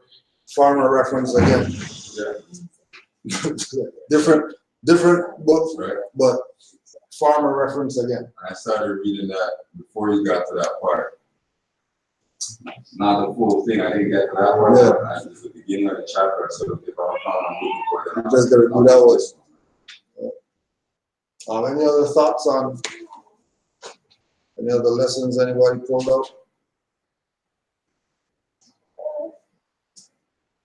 Yes, I like the parable or the analogy of the farmer to the broken blades. So when he told him to go cut and did exactly what he said, now you have nothing left. Yeah. He didn't tend to the stock right away, but you didn't see it as precious enough as the good stock or the good meat or the good grain, right? Because the delicious spoke he said, behold, the farmer had great fields of ripened grain, and when he looked, saw that blades of many stalks of wheat were bent and broken down. But if you're really tending to your field, then you know that all of them broken down there, right? Because you wouldn't have made the statement, say, okay, go cut down all the ones that are broken. Mm-hmm. Everything. See what you could sell with whatever happened. So them specific. Yeah. Good.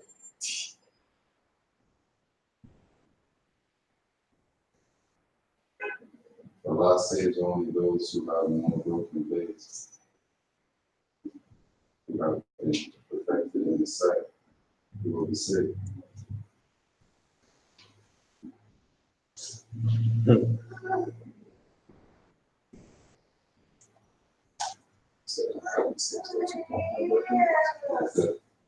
If Allah saves only those who have no broken blades, who have been perfected in His sight, who will be saved. Basically saying none of us is perfect. We're all broken. Everybody's broken. Some degree. To some degree. Brother Omar. I also thought that maybe on a more of a generalized lesson, because I find most of these passages or chapters are multi-layered. This might be more of even a prompting for people that feel that they are, not the chosen ones, to study his words as well. Would you like some? From the perspective that he's relating a story where he sat with the so-called criminals. And what I'm saying is that we look in a society where, only the good people seem to go to church, so to speak, right? Or at least that's the idea, right? That's the idea. But really what he's really prompting us to do are those who maybe are doing stuff that maybe isn't looked at as well, they should still be studying the Torah. Remember, it's his lessons, right? So I sort of saw that as being something to connect people that maybe wouldn't on the surface really gravitate towards it, which it is not. But there could be like a lot of those people you think are the downtrodden or whatnot, they're the ones who actually could be the ones with that vibration to help or to heal or to change the condition or the paradigm. The ones who are pleasing to the eye, who might seem perfect or seem like they're on top of the pedestal. They're really the simple. yeah. There's always a person that's been through something that's able to help. Yeah. Right? Because they know how it feels to be hurt or broken. Right? Whereas if you haven't experienced it, which is why I kind of veer off to another section, which is why like rich people from a rich home tend to want to leave. Right? Because they don't understand. So the ones that have that yearning to understand why are these less fortunate people going through this, they leave home so they can experience the hardship. That kind of reminds me of, if I'm mistaken, that reminds me of the original, one of the original Buddha stories, right? Where Buddha, as he was a prince or whatever, maybe he was wealthy, and then he went out and seen and stuff like that, and renounced all this stuff and wanted to be part of that to try to rise from the concrete, Because all the lessons do speak of letting go of everything or coming to a term where you own nothing. Nothing is really yours. I have this quote, but we always say it's mine, right? So you actually were just talking about true self and referred to the glasses and the bricks and the No, I was listening to my mind. Okay. So to me, it all kind of equates or aligns, right? Where you have to shed everything. And the only way you shed is to be hurt or lose. Hence the saying that everyone goes around, you don't know what happened. So you do know. See what you're talking about? Yeah. That's the chapter I'm looking for, that verse in front. So like me, I can't, it's like it's hiding from me. So there's one, so I don't know which verse, and I'm thinking it's like weakness or constant, one of those verses where it's saying, like we have something, but we don't want it, get something new. Maybe you guys can find it after what I'm saying. We get something new, and now we get that new thing. So we're like, shit, I want what I had before because I didn't value it as much, and now that it's gone, I really see how it meant, or what value was in it. Where did the Jamaicans say for that? 11 months or whatever the months were. Is it getting the one? Like now with technology, right? People that have the older phones say, oh, the new phones are garbage. They're not as sturdy, they're not as strong, blah, blah, blah, blah, blah, blah. Take care where you're at. You say the old is better. Yeah, but I think that all ties back into this whole true self business too. You know, I mean, people want new phones and new things because they're conditioned to think that something's better. You know what I mean? I always say everything connects. Everything but we does. don't see it. Yeah. What before coming here and listening online, or before listening online, was having the same conversation with people regarding not knowing oneself, Yes. right? And why like drugs now are prevalent. And it's because we're all like a piece of a puzzle, right? But because the more we're moving away from who we really are, and a lot of us even here will say, oh, I didn't be myself or know myself. But if you're really honest with yourself, you're not being yourself or know yourself. Yeah. But because those pieces of ourselves, which is that puzzle, is missing, you're always looking to compensate, to fill, right? So you look for something, whether in a car or whatever, or drugs now, right? The younger generation, and it gives you that temporary feel of fulfillment or fix it. But once it wears off, you go right back to square one. But the answer in the piece is already there. It's just because you're not in tune, you think it's missing, so you're off searching for it. Which is really that's really what's supposed to be happening. But their search is not for the part of themselves they're missing. They're just out there, just in limbo, searching for something. And you'll find that most of the people even say, oh, everything's already in you, because now everybody goes online. Yeah. Fling it, Yeah. post it to everybody, but they're not, again, They compose their knowledge. Yeah.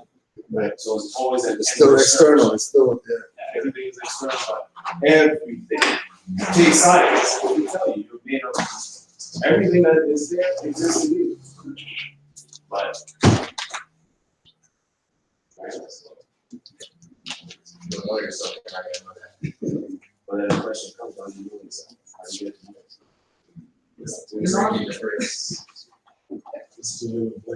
it? Well, the poison comes little and you don't pay attention. And then it's more real. Most times it's a lot. And then after a while, Who wants to know what it is? Who don't want to know? something after a while when you ignore it, it disappears. So some don't have that. You don't want it. You can't say because they've ignored it for so long. So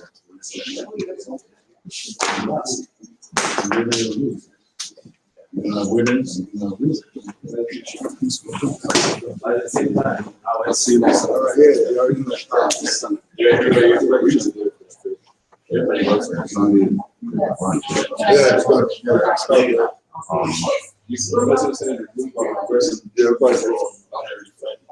Peace, sis. Take care. Making it wrong. Making it wrong. Oh, Peace. Take care. you guys. All right? See you next week. Oh, that would be great. So next week is at the, Yeah, we told them. Okay. You get that on this quick and I can send out now. Well, why are you there? For 7:00 p.m.? 7:00 p.m.?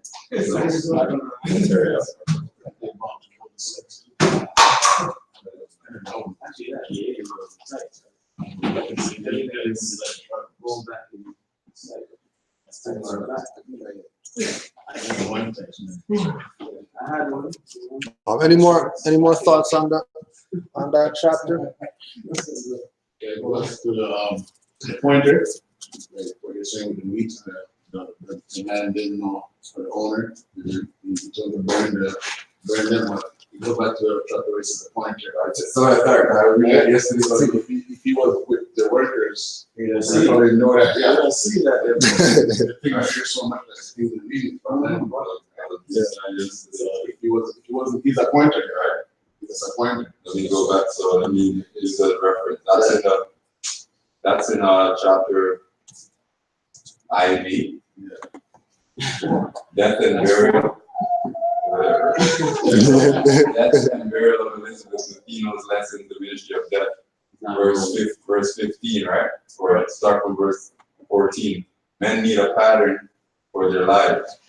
They love to follow, not to lead. The man who stands upon the corners of the paths and points the way, but does not go, is just a pointer, and a block of wood can do the same. The teacher treads the way. On every span of ground, he leaves his footprints clearly cut, which all can see, and be assured that he, their master, went that way. Right? What was the chapter that you were looking at, you said you want to find? I don't know. You were saying that it had a certain, Yeah, it says like when you get something, you have something you don't appreciate, you give it away, get something new, so check out number 39. and then we wish that page, What's the, check page number 89. It's the second. and what Page 90. page 90 Page is. So, Another verse 12. You read this one, right? Yeah, it's not Sure, the time. So you're talking about clinical of wisdom? Yeah, I thought that that's really what. No. Because you read that one there, 2 weeks ago, I think, or one of the weeks, but I think that's the one. Complain not with the food of the shortness of thy time. And remember that days that cares are shortened. It actually literally says what I said, but it's like not the exact word. But I can't. I read, before we had this smaller town, we had the both sides kind of both at once. So I remember it from kind of like where it was located on the page. It's like on the left page toward the bottom of one of the chapters. So I guess I gotta go back to that. I'll find them. I'll do my due diligence this week and be able to read it. Well, probably maybe not next week, but the following. If you have the mic next week, you can read it. If you have the mic next week, you can read I it. don't have a mic actually, but I'll be feeling my mouth. Feeling my ears. There was another chapter in there, page 43, Real Heroes.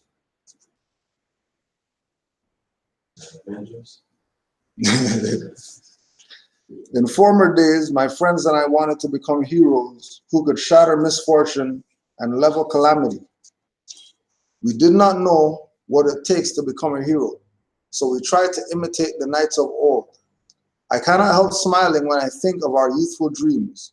We hardly looked the part of brave knights as we clutched our bamboo swords and repeated the words of the ancients. Now as I write, surrounded by a cold and bustling city, I feel a bit of the old desire. The world is the same as when we were children, still patiently awaiting the appearance of real heroes. Before the knights of old descended their mountain training grounds to rescue those in need, they trained a long time with revered masters in the martial arts. My training as a Buddhist novice consisted of one small book, Gathas for Daily Life. I learned to cook, sweep, carry water, and chop wood. Some of us did not have enough time to learn the arts of cooking, sweeping, carrying water, and chopping wood before being forced to descend the mountain. Others descended of their own will before they were ready. With our talents and abilities still undeveloped, how could we save others? We may have thought of ourselves as heroic, indispensable, and may even have called ourselves heroes, but society too often accepts those who are heroes in appearance only, making it possible for such people to think that they are true heroes. They come to believe that if they were not present, everything would fall apart. And yet, when my friends and I left Phong Boy, the world did not disintegrate. Life waits patiently for true heroes. It is dangerous when those aspiring to be heroes cannot wait until they find themselves. When aspiring heroes have not found themselves, they are tempted to borrow the world's weapons, money, fame, and power, to fight their battles. These weapons cannot protect the inner life of the hero. To cope with his fears and insecurities, the premature hero has to stay busy all the time. The constructive capacity of non-stop busyness rivals nuclear weapons and is as addictive as opium. It empties the life of the spirit. False heroes find it easier to make war than deal with the emptiness of their own souls. They may complain about never having time to rest, but the truth is, if they were given time to rest, they would not know what to do. People today do not know how to rest. They fill their free time with countless diversions. People cannot tolerate even a few minutes of unoccupied time. They have to run to the TV or pick up a newspaper, reading anything at all, even the advertisements. They constantly need something to look at, listen to, or talk about, all to keep the emptiness inside from rearing its terrifying head. When I was a child, I read a funny story about a man who always boasted to his friends about his brave exploits. But at home, he was so afraid of his wife, he did not dare look at her crosswise. Present-day heroes are like that.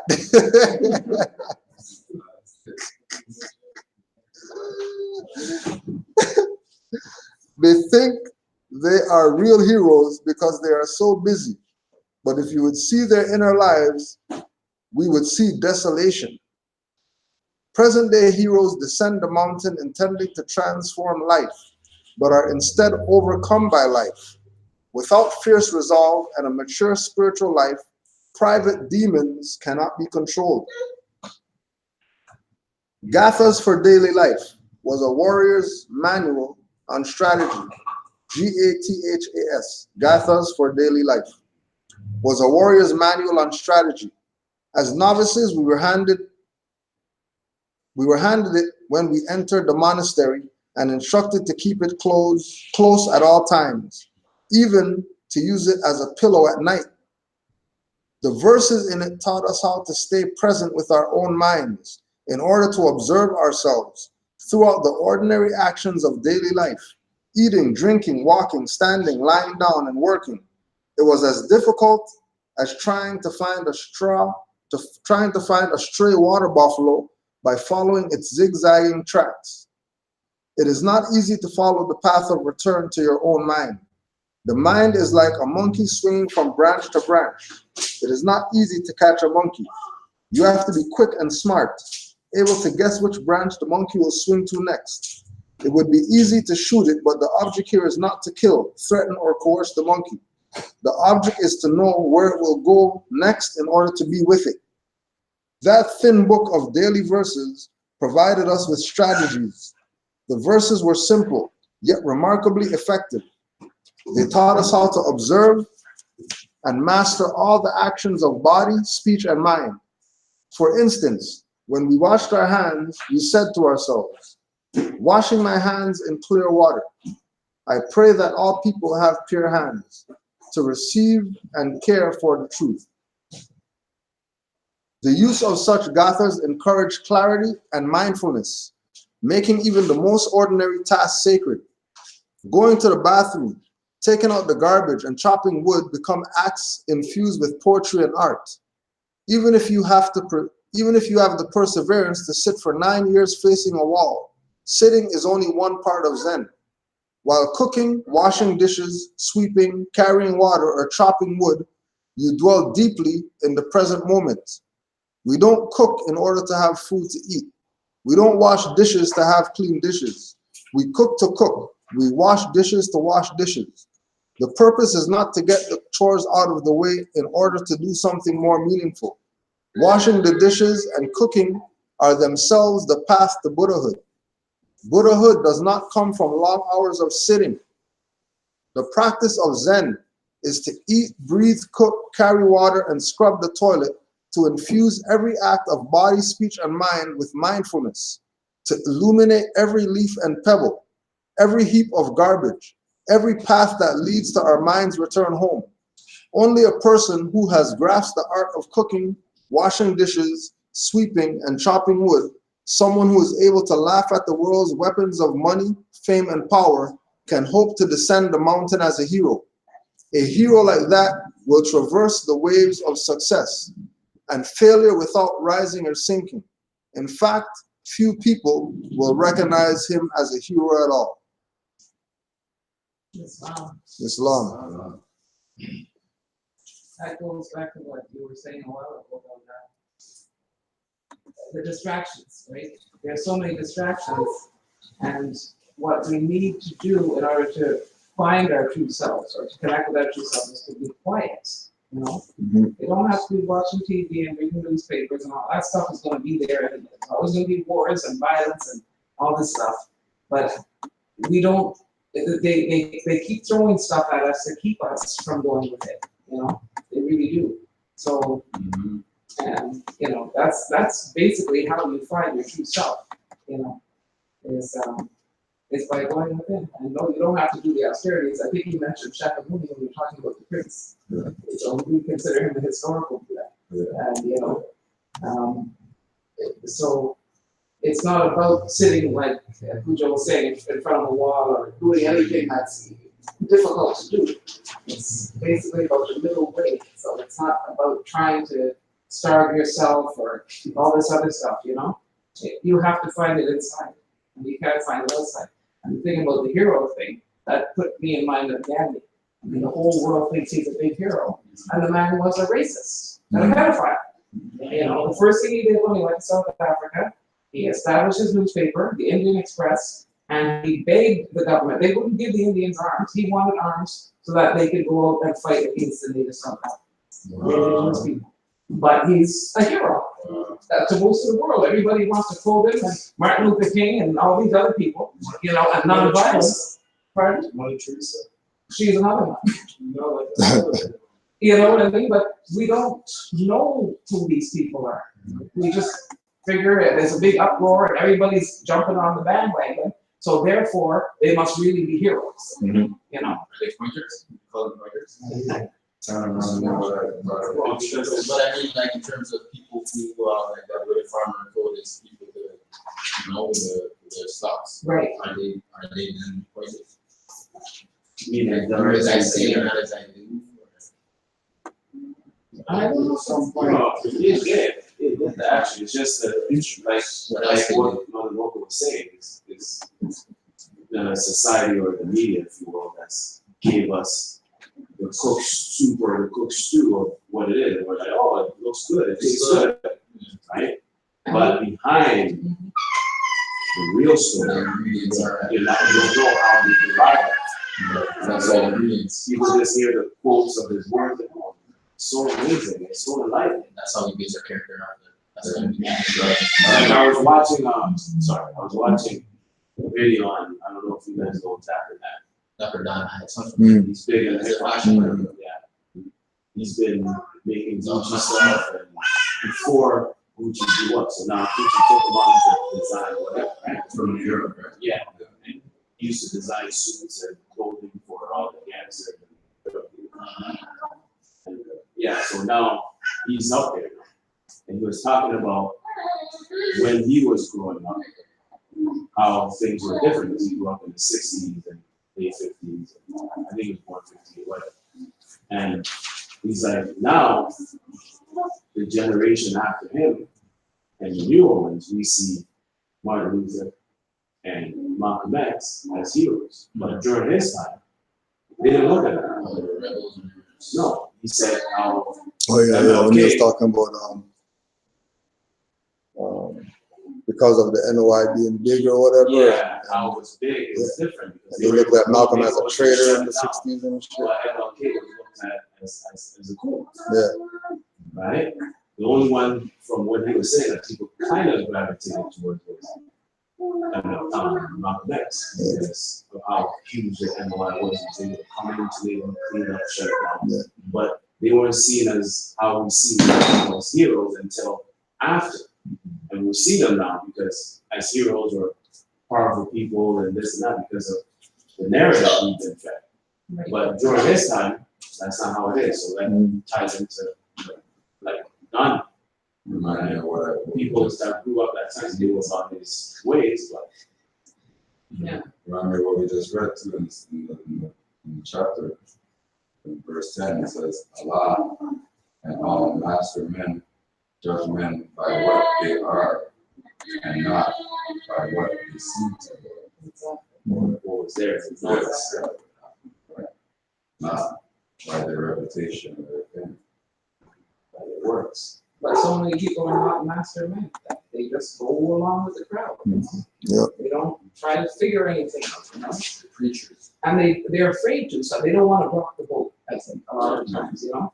They figure, well, let me just keep my mouth shut and keep a low profile and just go along with the majority because I don't want to be seen as the oddball. You know what I mean? I don't mind. Yeah. You know what I'm saying? But They're not fucking oddball. that tells me that's one thing out maybe too. How another thing that I've seen a lot of us again is because there's so much noise, Yeah. right? And everyone, because of that noise that's been passed on generation to generation, that part of us that's able to reason has been dwindling and dying, or some people totally shut off. That reminds me of Rastafari. Someone Like the Rastafari resemble Selassie. Cancer, I said you can't tell them nothing. Right. I've done research where I heard stuff and I heard stuff where like Yeah. where you're not even a good person at all on certain levels, right? You know, Yeah, yo, just free up, yo. That's how I see that even. That's it. Yeah.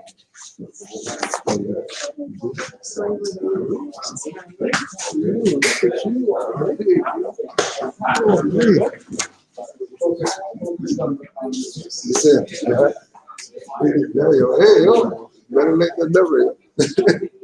Better make the devil.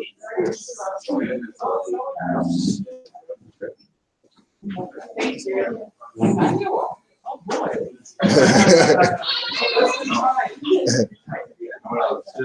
I was just thinking about you. Oh, yeah? Yeah. I was just thinking about That's it. crazy. No, I swear, because as I'm putting up this picture, I'm like, yo, where's Victor? I thought he was there one day. I was there. I know, but it was the other day. I was looking for you and your youth. I'm like, hey. I don't know if we took pictures both days. Right? Yeah, so I swear I'm looking for it. I'm like, wait, where's Victor?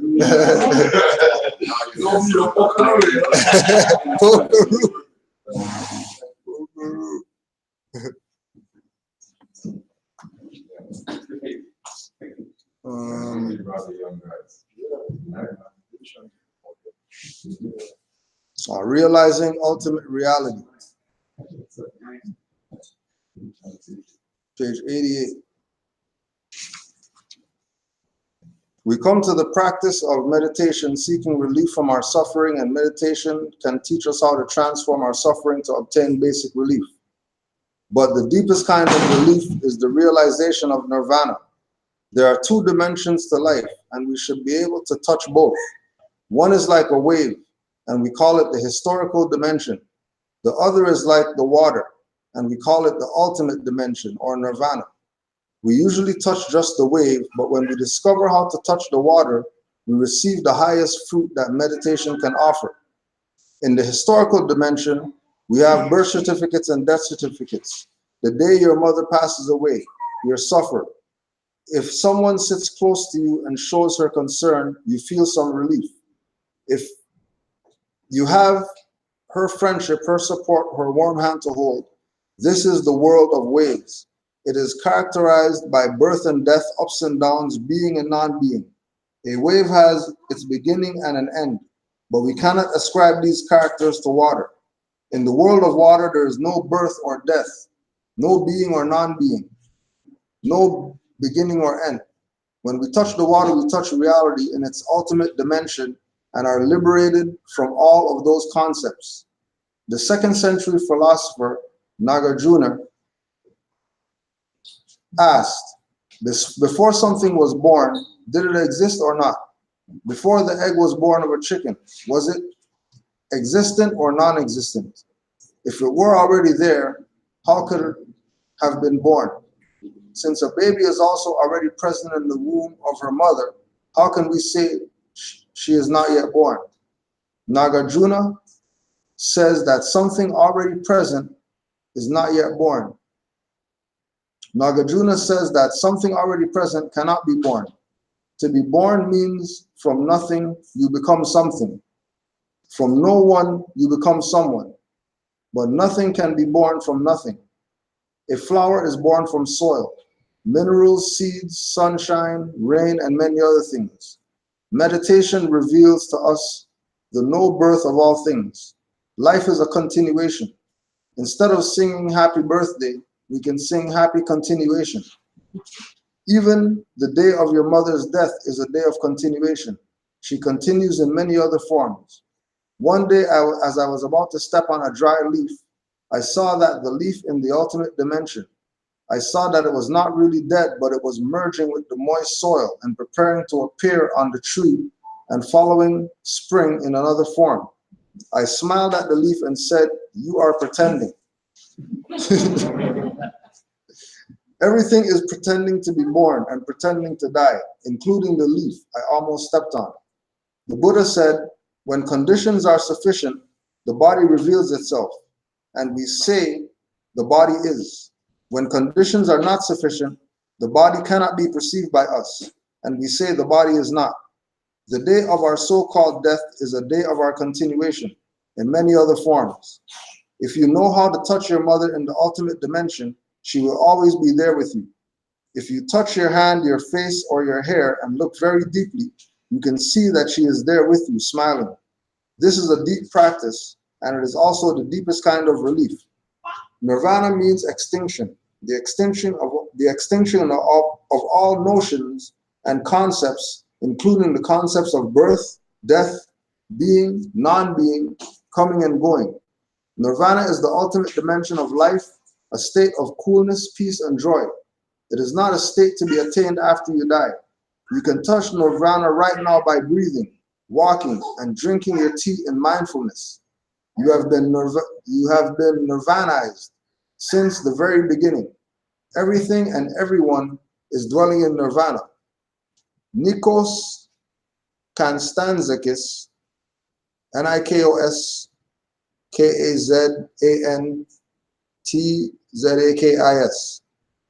tells of the story of Saint Francis of Assisi standing in front of an almond tree in midwinter. Saint Francis asked the tree to tell him about God, and suddenly the tree began to blossom. In just a few seconds, the almond tree was covered with beautiful flowers. When I read this story, I was very impressed. I saw that Saint Francis stood on the side of the ultimate dimension. It was winter. There were no leaves, flowers, or fruits, but he saw the flowers. We may feel that we are incapable of touching the ultimate dimension, but that is not correct. We have done so already. The problem is, how do we do it more deeply and more frequently? The phrase "think globally," for example, is in the direction of touching the ultimate dimension. When we see things globally, we have more wisdom and we feel much better. We are not taught by small situations. When we see globally, we avoid many mistakes and we have more profound view of happiness and life. When we dwell in the historical dimension, we are tossed about by many waves. Perhaps we have a difficult time at work, or we have to wait too long in line at the supermarket, or we have a bad telephone connection with our friend. We feel tired, a little depressed or angry. This is because we are caught in the present situation. If we close our eyes and visualize the world 100 years from now, we will see that these problems are not important. Embracing just 100 years, you see things very differently. Imagine how drastic a change is brought about by touching the ultimate dimension. We are entirely capable of touching the ultimate dimension. As I write this page, I am aware that my feet are on the ground in Plum Village, standing on French soil. I am also aware that France is linked to Germany, Spain, Czechoslovakia, and Russia, and even to India, China, and Vietnam. Thinking globally, I see that I am standing on more than just a spot, because when I touch Plum Village, I touch all of Europe and Asia. China is just an extension of the small piece of land under my feet. Standing on one part of the Eurasian continent, I am standing on the whole continent. This kind of awareness transforms the spot you are standing in to include the whole earth. When you practice walking meditation and realize that you are making steps on the beautiful planet Earth, you will see yourself and your walking quite differently. You will be liberated from narrow views or boundaries. Each step you take, you see that you are touching the whole earth.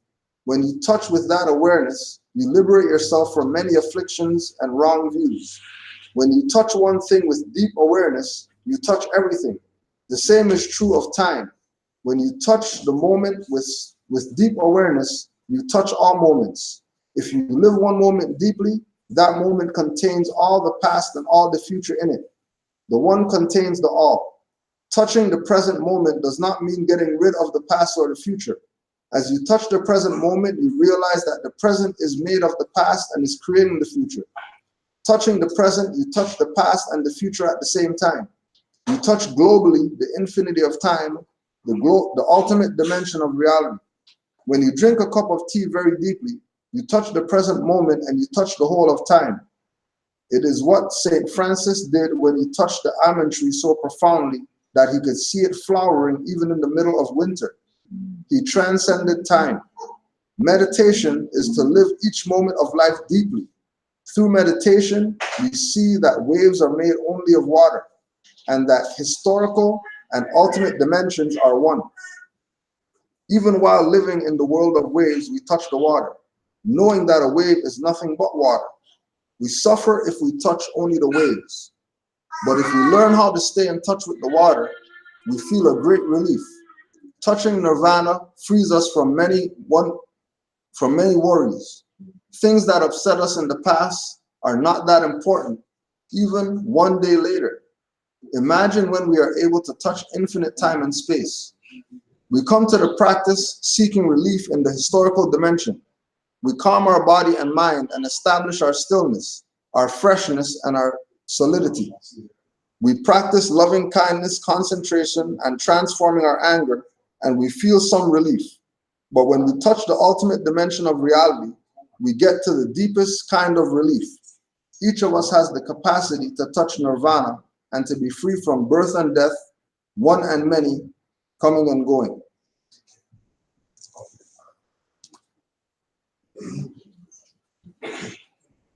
Any thoughts on the realizing the ultimate reality?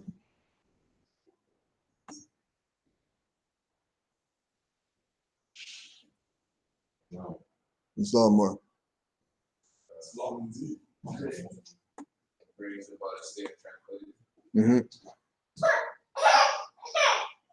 Edifies the people in terms of the power of meditation and the presence in the moments.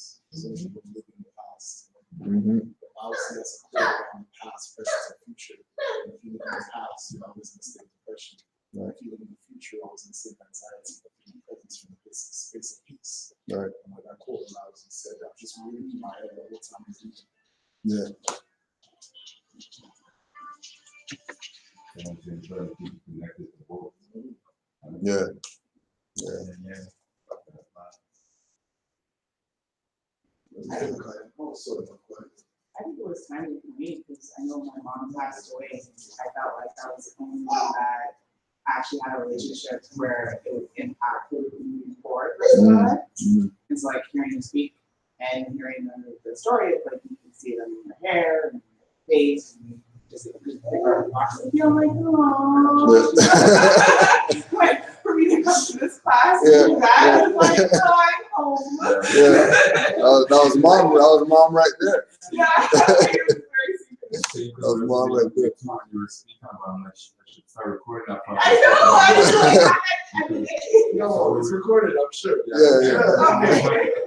When Sam were here on Thursday, Yeah. that's one of his biggest things right now. He's For real. right. Remember he said he lost his mom, right? And he finds, I don't know if you were here at that time when he said but he found about his mom. And he's saying he lost her over 20 years ago, but he still like feels that in certain times he needs that connection. He feels lost. Yeah. Not at all. Right, yeah. So when he gets when I gave him the Circle 7 now, because he didn't get to take it, ministry Yeah. of death will You might as well put that out too, since kind of guide him. put that out So too. the Tino's ministry on death, Yeah. that's the text. Yeah, that's one of the chapters. Chapter 4. Chapter IV. Get your idea. Get your IV. Plug in right now. Yeah, we have one. Yeah, that was say it's in that too. It's in that, yeah, it's in that, yeah. Yeah, That's the burial of Elizabeth in Athena's lessons. So Elizabeth is the harbinger's mother, John the Baptist, ministry of death. When John was 12 years old, his mother died, and neighbors laid her body in a tomb among the kindred in the Hebron burying ground and near to Zacharias' tomb. And John was deeply grieved, he wept. And Philo said, "It is not well to weep because of death. Death is no enemy of man. It is a friend who, when the work of life is done, just cuts the cord that binds the human boat to earth, that it may sail on smoother sea. No language can describe a mother's work, and yours was tried and true. But she was not called hence until her tasks were done. The calls of death are always for the best, for we are solving problems there as well as here. And none is sure to find himself where he can solve his problems best.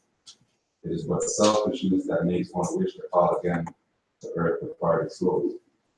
Then let your mother rest in peace. Just let her noble life be strengthened and inspiration unto you. And it goes on, a crisis in your life has come, and you must have a fair conception of the work that you are called to do. The sages of the ages call you harbinger, the prophets look to you and say, he is alive upon the death. And then it goes on about the deed, but yeah. That's good.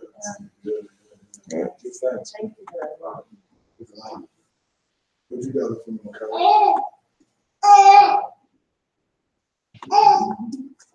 No pressure. No pressure.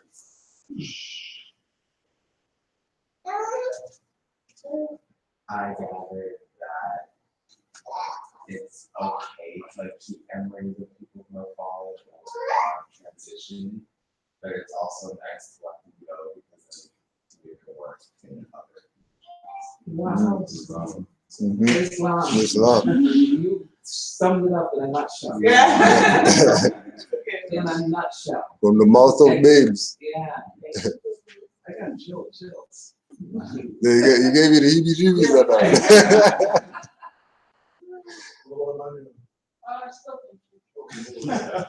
Of course, we felt that one coming. Like, I'm next. I know I'm next. You know.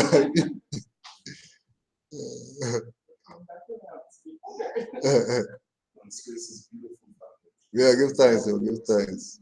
Give thanks. Yeah. Yo, I know. I've been trying to come out with words. I just even though I was supposed to meet with the NDP with John Nixon today. And flop. I just said that you know the cap. It wouldn't have worked. You know what I mean? So maybe this was more important. I'm still trying to figure out the mother gets to wear your swords everywhere now. Yeah. We were the NDP party in Canada, so I'm John Nixon. But it's 7 of them. It's him, his brother, his cousin. They're taking over politics. They took the NDP party. Traditionally, but they get to where, like in Parliament, they have a sword in their thing, and they have under their suits. And I met him one day, a month ago, was at a conference, and he said, "Yo, I like what you said." I said, "Yeah." So he's having something in the region parts today, and he invited me personally on Thursday. I sent a message more than it's done. Now they work, you know. But like just seeing how they move as a unit, it's literally 7 men, 2 brothers, 3 cousins, all politicians, government, but they get to roll in Parliament with their like they have culture. And they've been able to embed their culture in the Parliament. So like it's still a link that track. I learned from everyone, man. Yeah.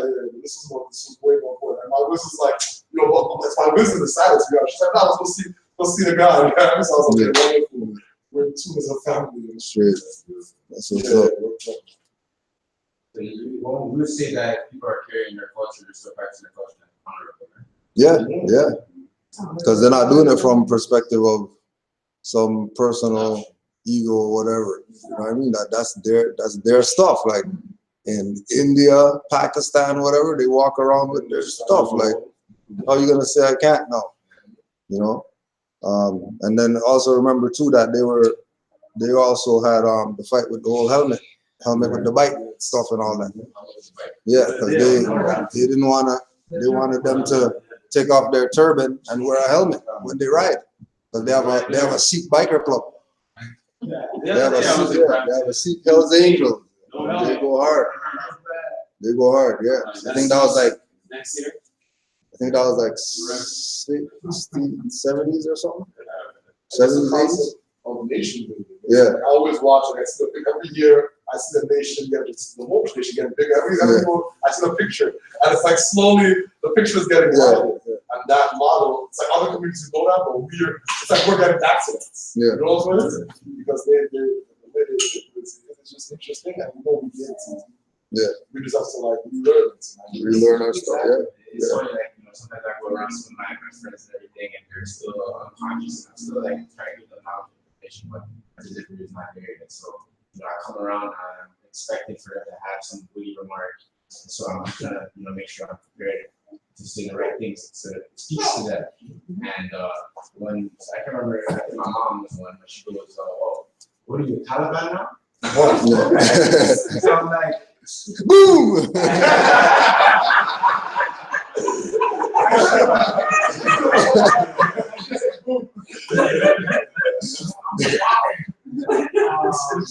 But I said, you know, because we were talking about like black and white, and it was black. So instead of stopping and, you know, I said, okay, well, what's Taliban?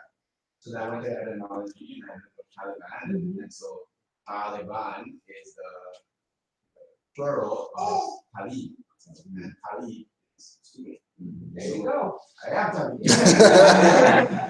I'm not Taliban, but I think no matter what school it's from, I remember about to yoga, they used to say that, like, you grab them, they're great. Sometimes the best way, like, a lot of times we take on a nation building from the perspective of the time when we Zoom. In terms of we want to conquer and gather people into the team. But sometimes the best way to ascribe or to bring people into the fold is just through demonstration. Like, they see you walking, they see how you move with your seed, they see how you're eating to live, they see how you're like, something's different, you know what I mean? Like, they're intrigued. Yeah. As opposed to like trying to propagate. You know what I mean? Like demonstrations the best way. See, we just went right back to what we're talking about. So, Yeah. Exactly. Once you take care of you, because everywhere at work, people always like something about you, right? Because they'll do certain things and I'm not a part of it. Yeah. So your energy shows. Whether they want it. Exactly what he says. He knows. I've known him for years. I used to go on, that don't work. Yeah. That don't work. It's you. Just be. Just be it. So I can see here, brother. Look at made that plug. Yo, look at that. Yeah. Straight. For those who don't know, Moore's been a part of the movement from the inception too. Like, you go back to videos and stuff, but he's part of the culture educators of Toronto, and before they even were more just find secular knowledge and confidence on a fire tip or whatever, and then transformed into this. So like some of the first DVDs and documentaries you see them. Yeah, don't worry about it. Next time I come, Pioneer. Yeah. This is my big goal. My next result. If I listen to this brother more, man, I'd have easier 20s. Yeah. Never left the full, but just with some different notes. Yeah. Presence necessary. Presence in the physical temple is important and necessary too. But like we were talking about in the beginning, temples in between your hairs, right? Yeah. So, works. The prophet sent us to do works out there. So we're needed where we're most, like you said, right? Straight. Yeah. Needed where you need it. Yeah, where you need it most. Any questions or comments? Brother Omar, you have any updates? Well, Omar, you have any updates? No, I shouldn't. Oh, He's straight. He's in his zone right now. Again, next week Sunday we're gonna be at Kennedy and Ellesmere, having a meeting there and supporting 5 principals catering. They're having a buffet vegan brunch on Sunday. I'm not going to tell you. Question actually. Yeah, man. Regards to, I think last week, when Tesla was talking about the upcoming exposé. Yeah, give him a connection, because one of the things that he wanted to do was have a presentation with Aline. It's crazy that you're here too. Yeah. He wanted to do some Aboriginal, Indigenous lectures or whatever like that. Art as well, right? With the art. So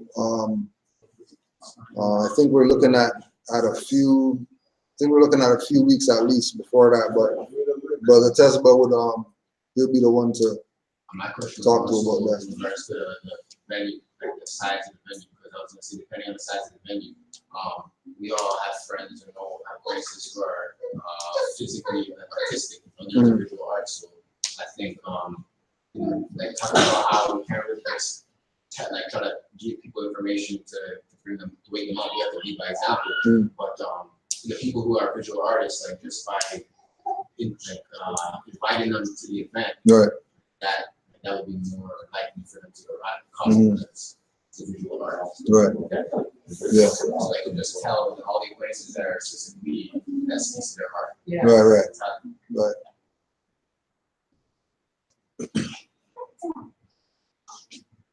I'm more sitting the trap, manifest destiny. That's all I know. That's funny you say that. I just was reading my man last night. Yeah. Say that again, what? No, just I have a Manly P. Hall, Manifest Destiny, on my bedside. Manly P. Hall. Just take a look at it. For real. Manly. Manly P. You have a Lee's book here? Yeah. You have a Lee's book here? No. Is he coming up or is it a website? Yeah, no, it's probably gonna be web. It's probably gonna be a web flex. But yeah, that's supposed to be in the next few weeks or something like that. What else is there? Islam Morris. Islam. Everybody did the signing? Do you need bookshelves? I'm moving some stuff from the office over there. Yeah. Tomorrow I can go there like 3 bookshelves. Any bookshelves? I don't know, unless we get rid of them ones that we got there. No. You have a bookshelf? Yeah. Okay. Yeah, that was wood. The same one. Remember the one at Redemption? Yeah. Oh, the brown ones? Okay. Brown ones, like mahogany. Right. But I have like 7 of them. I'm moving 3 to knowledge, and Okay. then another 4. You're just moving up. For real. We'll just close out with the prayer. Yeah, probably a few minutes before we get out there.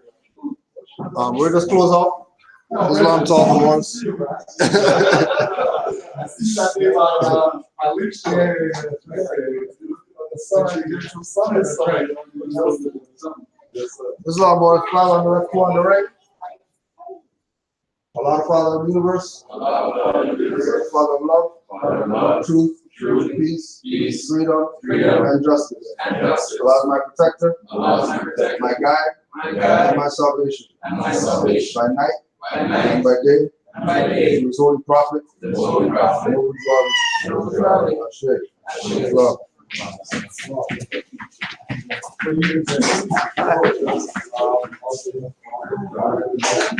Islam was. Peace more.